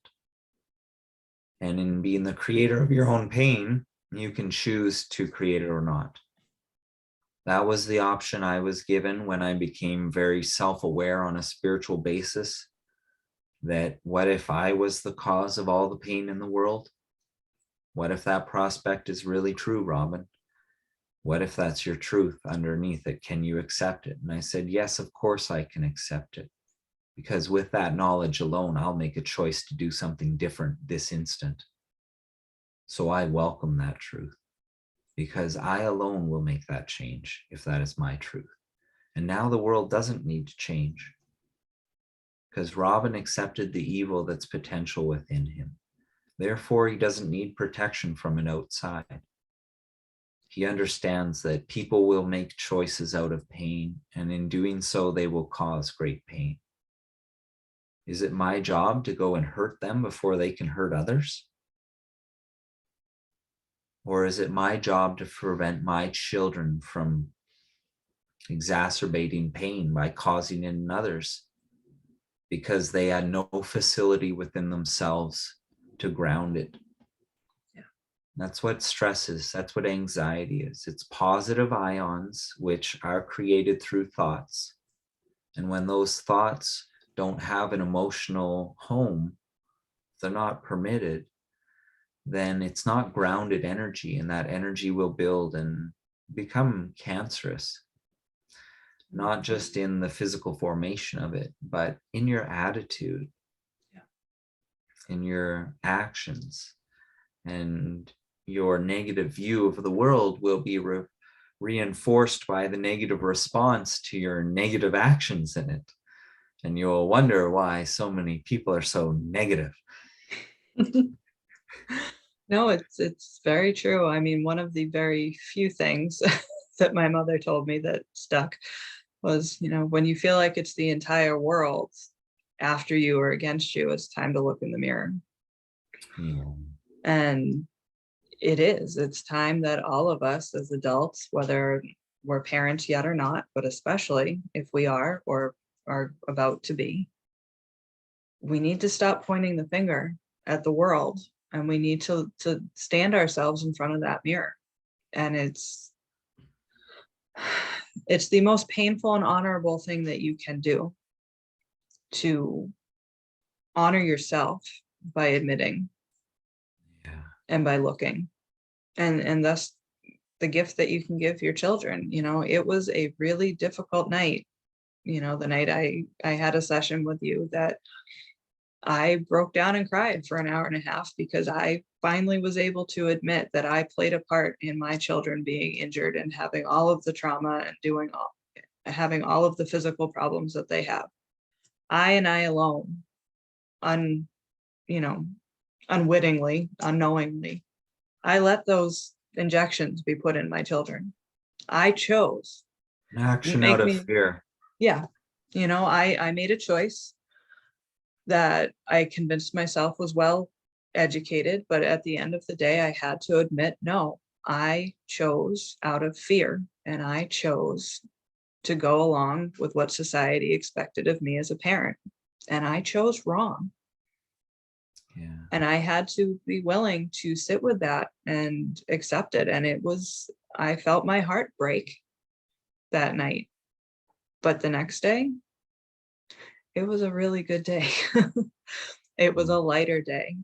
I was able to let go of that, and being able to drop that identity and that belief that, that I did. Yes, I did have a hand in it, and I can be okay with that, because now I can not start over, but now we have a new path to take.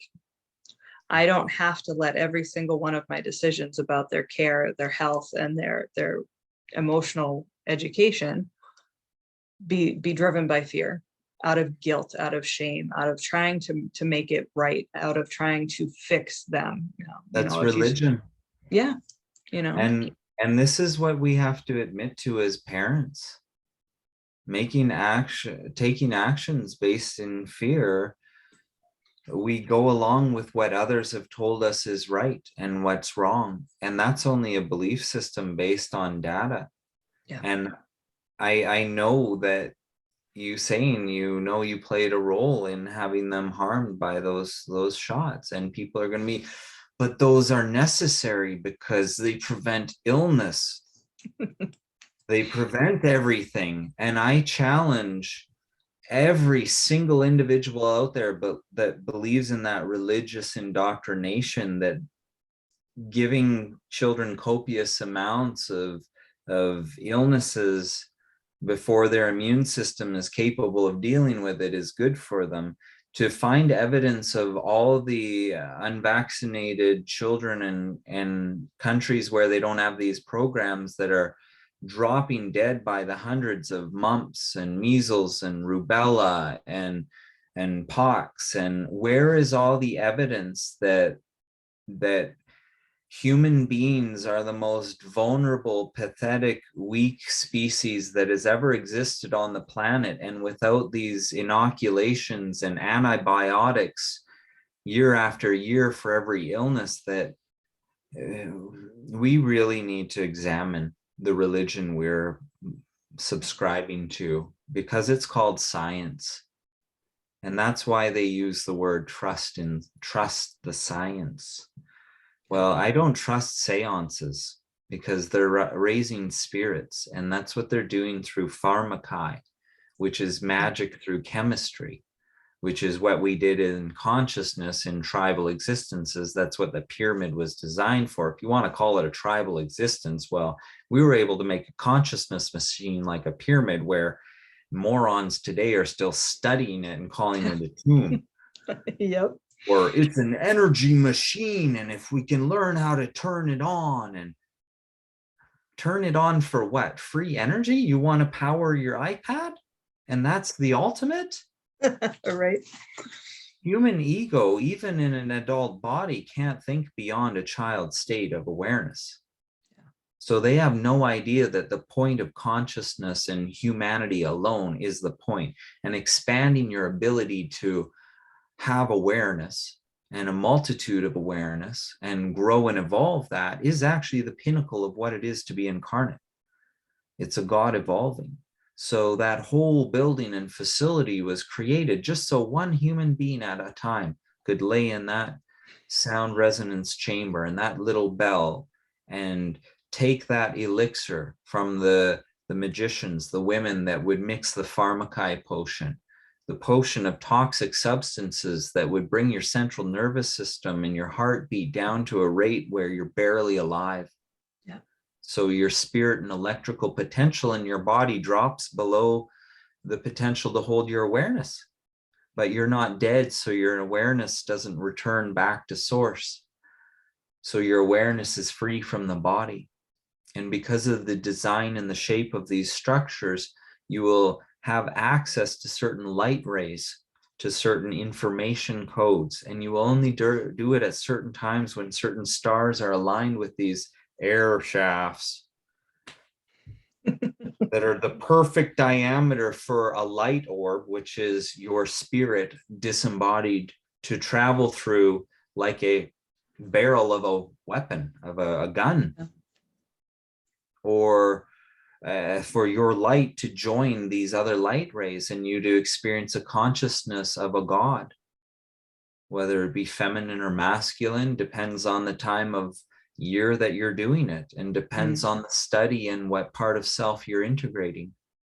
And when these beings had these experiences, they would come back and they would understand their role as a human.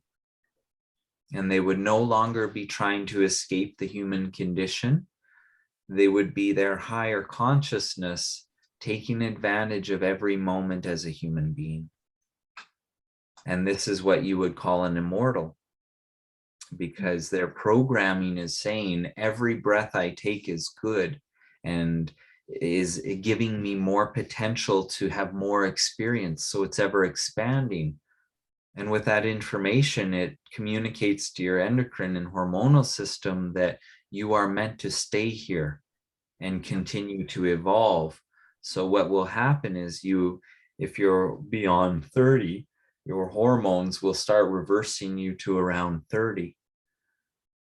And if you go on a spiritual journey early on, you will take on the maturity of a 30-year-old right away. And it's very interesting how you can grow younger. And we have to ask ourselves, why are we growing older? Yeah. Are we subject to the human body's programming, or is the human body a hologram of the information being projected into it? Mm. So if you alter the information being projected into it, you accommodate a God nature source of self that says, I am, not me only gets 40 years. I am eternal. And that awareness is present in a physical body. Why would the physical body age? Mm. Unless the desire of the experience is to age and die and have impermanence a part of their expression. And impermanence, we would ask, why would that be appealing? Well, if you've got forever to make a good decision, you think you're going to make one? Maybe on the next round, right? That's right. So yes, we don't have to feel bad about understanding we were motivated through pain. And in doing so, thinking I was a good parent, I totally sabotaged my child from having the capacity to deal with pain. And now we have generations of children with anxiety disorders. Yeah. Anxiety just means you're incompetent in grounding stress. And stress is called growth, life, reality, because that's what interaction is. Wind blows on your face, it's a stress between pressure. Yeah. If we don't have stress, we don't build strength.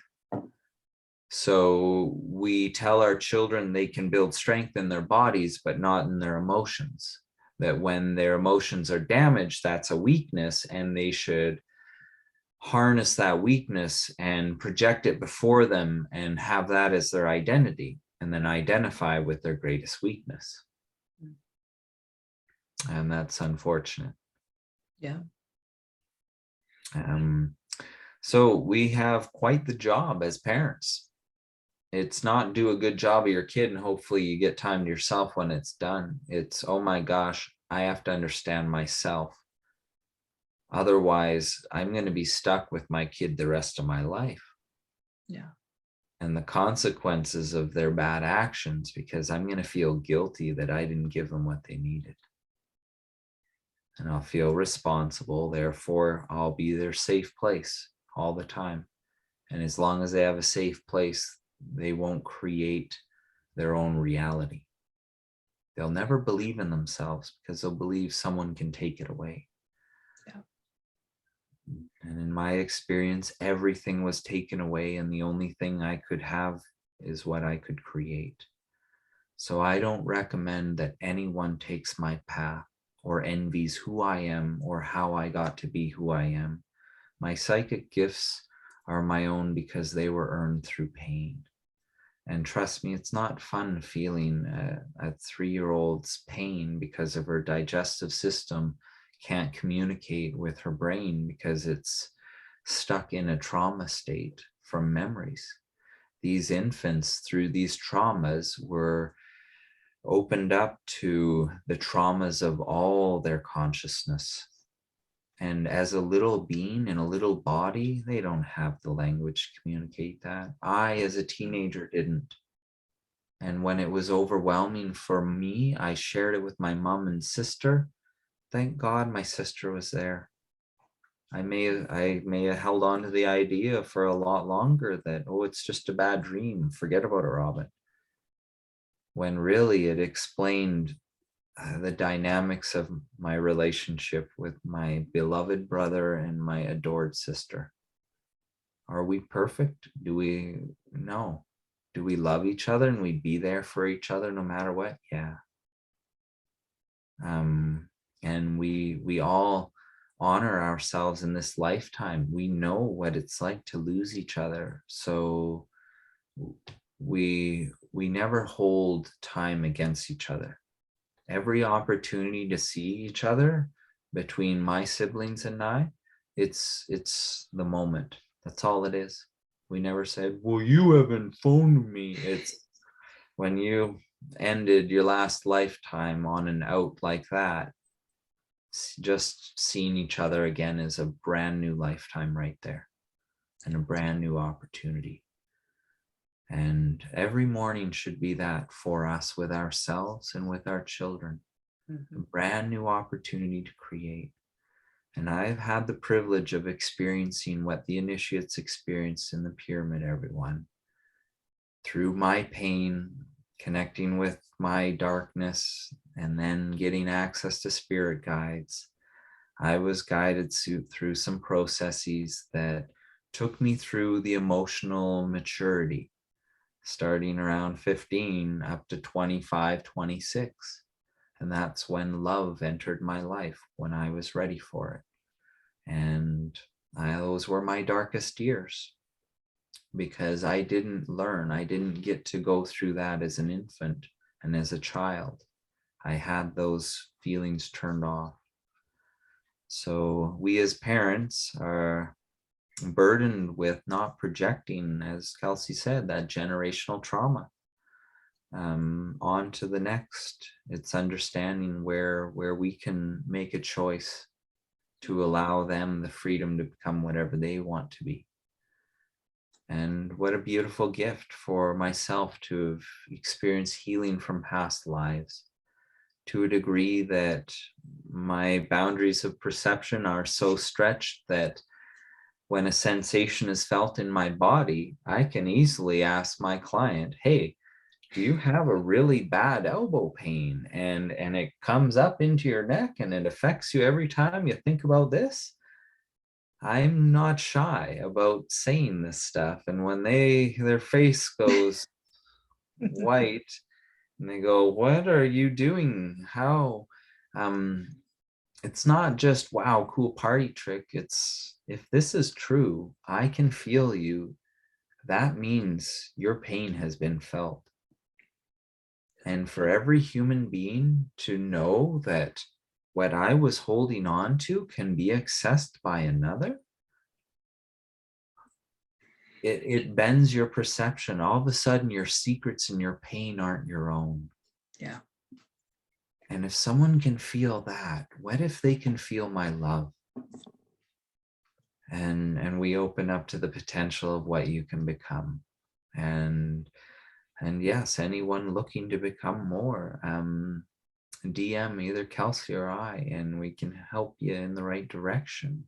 We're both intuitive beings ready to share this information and ready to inspire you viewers, you listeners, into finding a new depth of relationship in order to take the reins back and not look to these services and these things outside of us. And like I was going to say, the challenge is out there for anyone to find these mass quantities of, like, I'm not anti-vaccination. I understand inoculation. I understand exposure. I understand intelligence.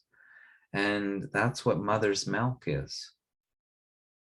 This is intelligence to me, is the design of the human body. That the child is passed through the vaginal canal where there is beneficial probiotics that, when exposed to the skin, will cause the antibiotics that are naturally produced in the human body to have their own resistant mucous membrane, because they're no longer relying on the mucous membrane of the mother to clean the blood and shield it. They need that turned on. And through cesarean sections, you're preventing that exposure. And that's why in certain C-sections, in progressive hospitals and birthing places, they will swab the vaginal bacteria and wipe it on the skin of the baby. Yeah. And if anyone out there is needing to have a cesarean or is forced to, let your doctor know that you would like them exposed to the birthing canal, the flora there, because you understand that the process involves that naturally to promote the good probiotics being produced in the body. Otherwise, the baby will be dependent on the external sources. And the industry wants this because you have a customer that you can charge an astronomical amount of profit on, and no other industry is allowed tens to hundreds of thousands of percentage markup. You cannot sell a coffee cup for $8,000. I'm sorry. Yeah. But you can sell a vaccine for $80. Well, it costs maybe $1.50 to make this cup in product and time. Well, it costs in product to make one of these large batch vaccine 0.00 something of a penny. They're fractions of pennies. They lie to us saying they're $5 a shot. $5 a shot is for promotional. That's what they're spending per shot on advertisement for their product. Yeah. Because their advertisement is actually, the budget's way larger than the product development. Oh, absolutely. And that's what the evil of this realm has become, should we attribute it to something, is selling people on the idea that you can alleviate your fear through external means. I'm sorry, that's impossible. Yeah. But you can learn a lot of lessons through creating your own fear and pain in your life and growing from it. And inadvertently, the pharmaceutical industry has created damaged individuals like myself who have had a oneness consciousness experience that I never would have sought out. I never would have known. I would have never joined some secret cult and done some weird stuff. And I don't think they're having oneness consciousness experiences. I think they're so polarized that it becomes a perversion of unification. Just as we're seeing en masse on the external, everyone. And do we really want our kids having identity crises at 6 years old? Or do we want them to have pride in the sex that they chose? Yeah. I mean, and I think that's a very important, thing to point out, regardless of the topic. We all chose everything. We chose the bodies we have, the hair color we have, the parents we have, where we incarnated to, where we grew up. We mapped it all out. We chose it all. So how can anyone convince you that that's wrong?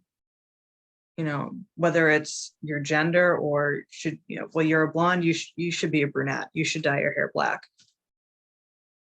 Sure, if you want to have fun with yourself, and go for it, but that it's not perfect, that your imperfections per the rest of society are not perfect. It's an affront to source. It's an affront to God. We are all, and it's a very, very hard thing to accept. And I don't think that you ever 1000% at your depths necessarily get there when we're incarnate. I don't know, but it's a process, and there's weeks that you're loving every part of yourself, and then there's a month where you can't look at yourself in the mirror, and then you bounce back and you love yourself even more. It's a process, and it's for us, it's not about doing it our way, mimicking what we're doing for our families, or even looking at yourself the way that we are choosing to look at ourselves. But we are available to help you find that there are choices.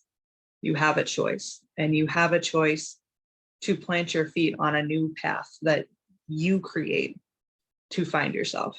It's not, well, if you follow our 12 steps, or if you do 18 sessions with Robin, and you go through XYZ past lives, it's and for an additional $19.95, we can upgrade you to your future lives and tell you what all about that. Like, it's not, it's allowing you to find who you are again. We all know who we are. We've just been conditioned to forget. We forget on purpose so that we can rediscover ourselves. And not everybody wants to jump in and do that. It's not easy. It's not fun a lot of the times either, but it is truly the most rewarding thing you can do, not just for your family, but absolutely for yourself. We all deserve to live free of guilt and shame and to accept ourselves 100% in whatever roles we choose, whether that's married, single, or as you know, the guides and emotional support for the next generation. It's a huge honor and it's a huge gift, and we shouldn't exempt ourselves from it. We should claim it. That's exactly claiming it. That is, and that's very misunderstood, the word claiming it, because that's a very ego can just say, okay, I identify with it, I claimed it. Whereas claiming the human condition is saying it's full of good and bad. Yeah.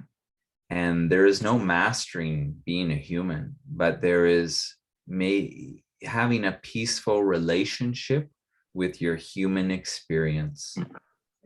You're here. You chose it. There's nowhere else in the universe you'd rather be right now. So are all other versions of yourself saying, hurry up, get it over with, come on, come on, come on? Or are they saying, oh, this is your chance. You got the ball, shoot, just do something. It's all you. And that's what you get to see from that God perspective is, oh my gosh, the only reason we believe in God is because God is believing in us. We know something's looking at us, so we feel, oh, it must be the grand authority that I'm here for, and I must satisfy it. We've misinterpreted. It's satisfied by viewing us be us. And we sense this and go, oh, I should do something to satisfy it. No, being you is what's satisfying it. It wants you to forget about it. It's just happy you're here. And having the oneness consciousness experience made me less of an escapist. I am a spiritualist, but I am no longer define myself as I'm not a spiritual practitioner. I'm a healer, don't get me wrong, and I love this work, but I'm a human being. I'm a dad, I'm a friend, I'm Robin, and I'm still trying to figure out what that is. Because he's got a story. And if I only honor what I can do for others and the love I can get from them, I miss out on completing what Robin came here to do. Yeah. But if I hold that above everyone else, then I'm missing out on what everyone else came here to give to me. And then I don't get to see what I can give back. So we stagnate as soon as we polarize. You can't move forward on a sine wave by staying in the middle. So yeah, parenting is full of pitfalls, everyone. And when you find yourself falling, you ask yourself, why? Am I meant to fall? Or was I meant to stay there? Were my parents meant to have it figured out? If so, then yeah, I have a right to feel traumatized and not pursue my life of my dreams because my parent did that to me when I was 7. Yep, that's why I'm myself. That's why I'm bitter and have an excuse. What's your excuse? My parent, when I was 7, said I couldn't love. So there's my thing. Do we really want to find a thing to claim so we can hold on to bitterness? Or do we want to find that thing and go, shit, that's where I was lost? Because I had that experience, told not to love at an early age. And took that to heart and thought that means I'm not worthy of it. I'm not, well, yeah, that's what it'll create. It'll create a being that's not worthy of being loved. Autoimmune is very common with self-love deficiency. Everyone that's got autoimmune illness, yeah, you know what I'm talking about. So that's your superpower. You're meant here you're meant to be here to fall in love with who you are, because that's the cure, not the pills. And you're meant to connect to your human nature. So the intelligence of the mother and the breastfeeding, that's what provides the baby with the information about the environment it's to live in. The laboratory across the world that developed this, it doesn't have the pollen in the air that your mother is exposed to. It doesn't have the bacteria in the soils or in the foods that are purchased. It doesn't have the enzymes and the relationship with the environment that the mother's breast milk has. It has a relationship with man-made illnesses. Yeah. And man-made illnesses are genetic modification. I'm a psychic, I'm intuitive. Everything I say, when you end up checking it, turns out right. Sorry to say it, but people can try to disprove me all they want, but you go look up all the ingredients and why they would include those as preservatives when there's other preservatives that are inert in the body. Yeah. Salt, saline. Why is it not mixed into saline and just given to you and you consume it? Swish around in your mouth, spit it out. There you go. There's your vaccine. Come on, that's your mucous membrane. That's how you're going to get, right? Kids, right? Yeah. They're vaccinating themselves every day, but they're not, because a vaccination is an indoctrinated brainwashing word. Yeah. They're inoculating themselves. They're giving themselves information to respond to, so their response is mitigated later. That's an inoculation. A vaccination is mean you're being turned into a cow. It's a genetic modification to make you more docile, because docile cows are easier to slaughter.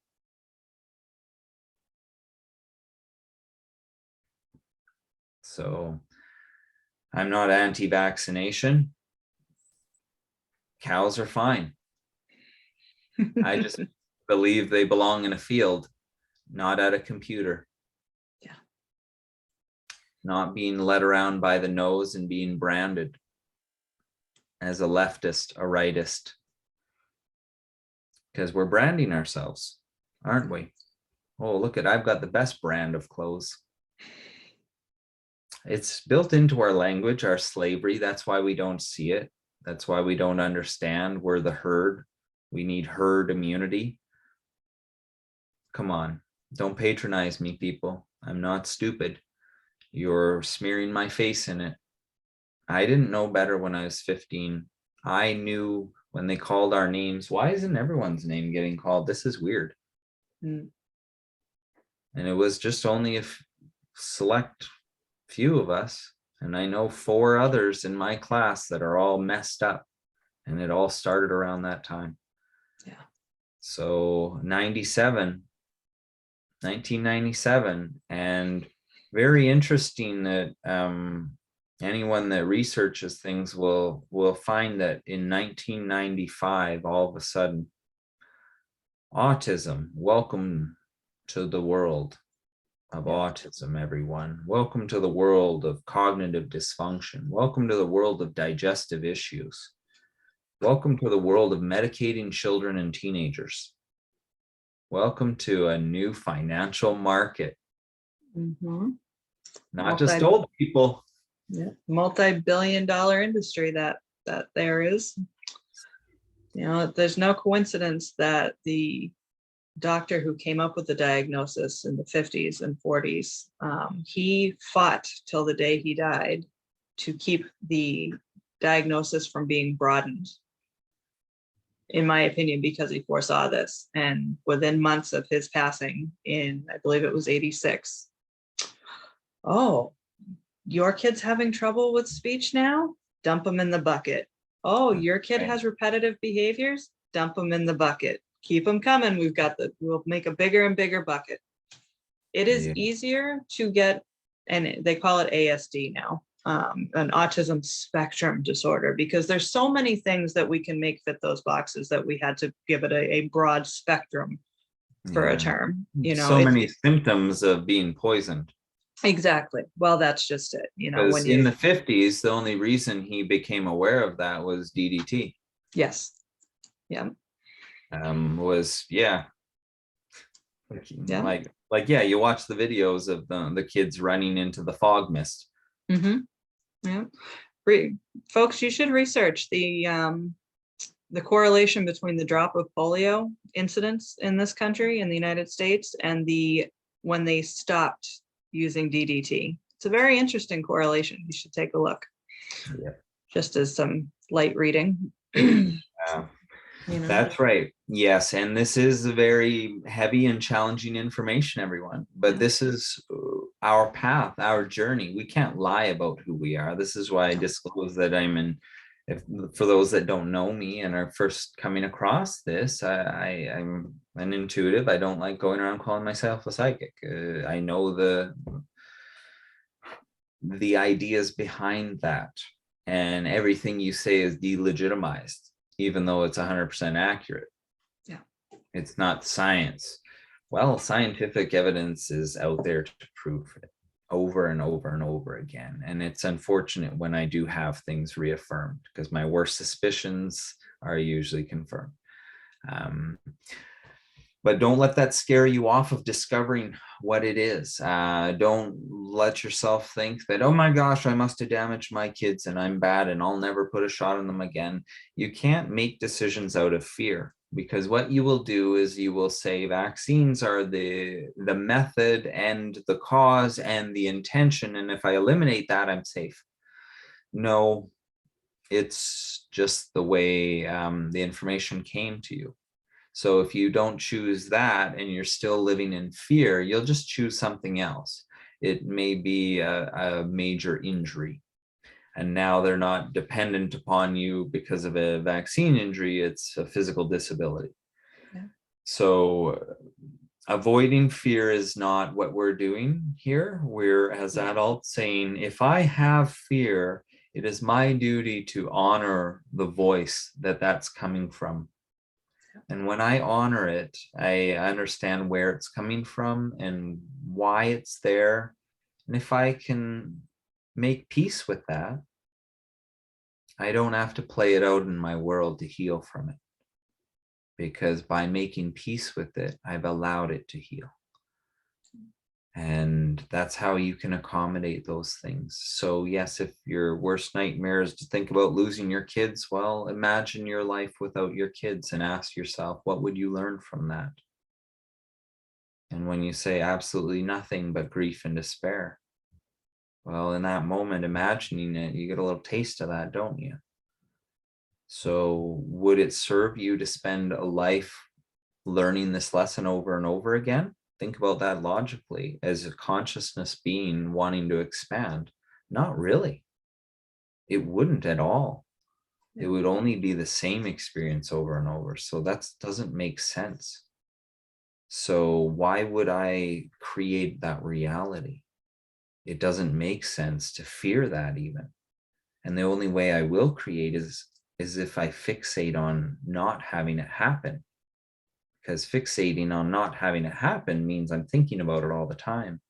And when I think about it all the time, that's the dinner bell I'm ringing. Guess who's coming to dinner? Every time I think about it.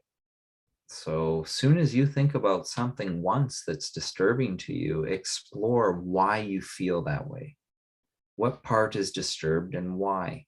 Not a nice thought, not at all. But it's the way you avoid your own anguish and hiding from your own pain and fear. And start getting to the root of who you are as a human being, which is more than just an ego's identity, a soul's awareness. So, Absolutely. Yeah.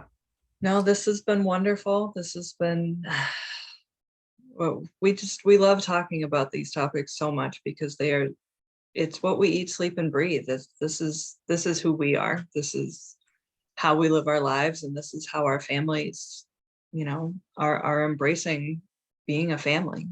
We're really asking the hard questions of ourselves and changing the ideology of parenting, right? It starts here. It doesn't start with our kids. And if you want to learn more about how to start your own journey, whatever that looks like, you can get to Robin at Spirited Rebirth and Herbal Healing. Their website is galacticinnature.com. He's on Instagram, and he has his own YouTube channel with some really amazing videos. You should check those out. I will put those in the show notes, as well as both of our emails. And we're not here to lead you down our path. We're here to show you that there's 1,000,001 options for you to choose your own, and just to show you where they are. And it's what we love doing. It's what we're passionate about. So Robin, thank you once again for an amazing conversation. I can't wait till our next one. And thank you everyone for listening. And we can't wait to see you soon. Yes, thank you everyone. Thank you so much, Kelsey. It was a pleasure as always. All right, everyone, take care. Have a great night.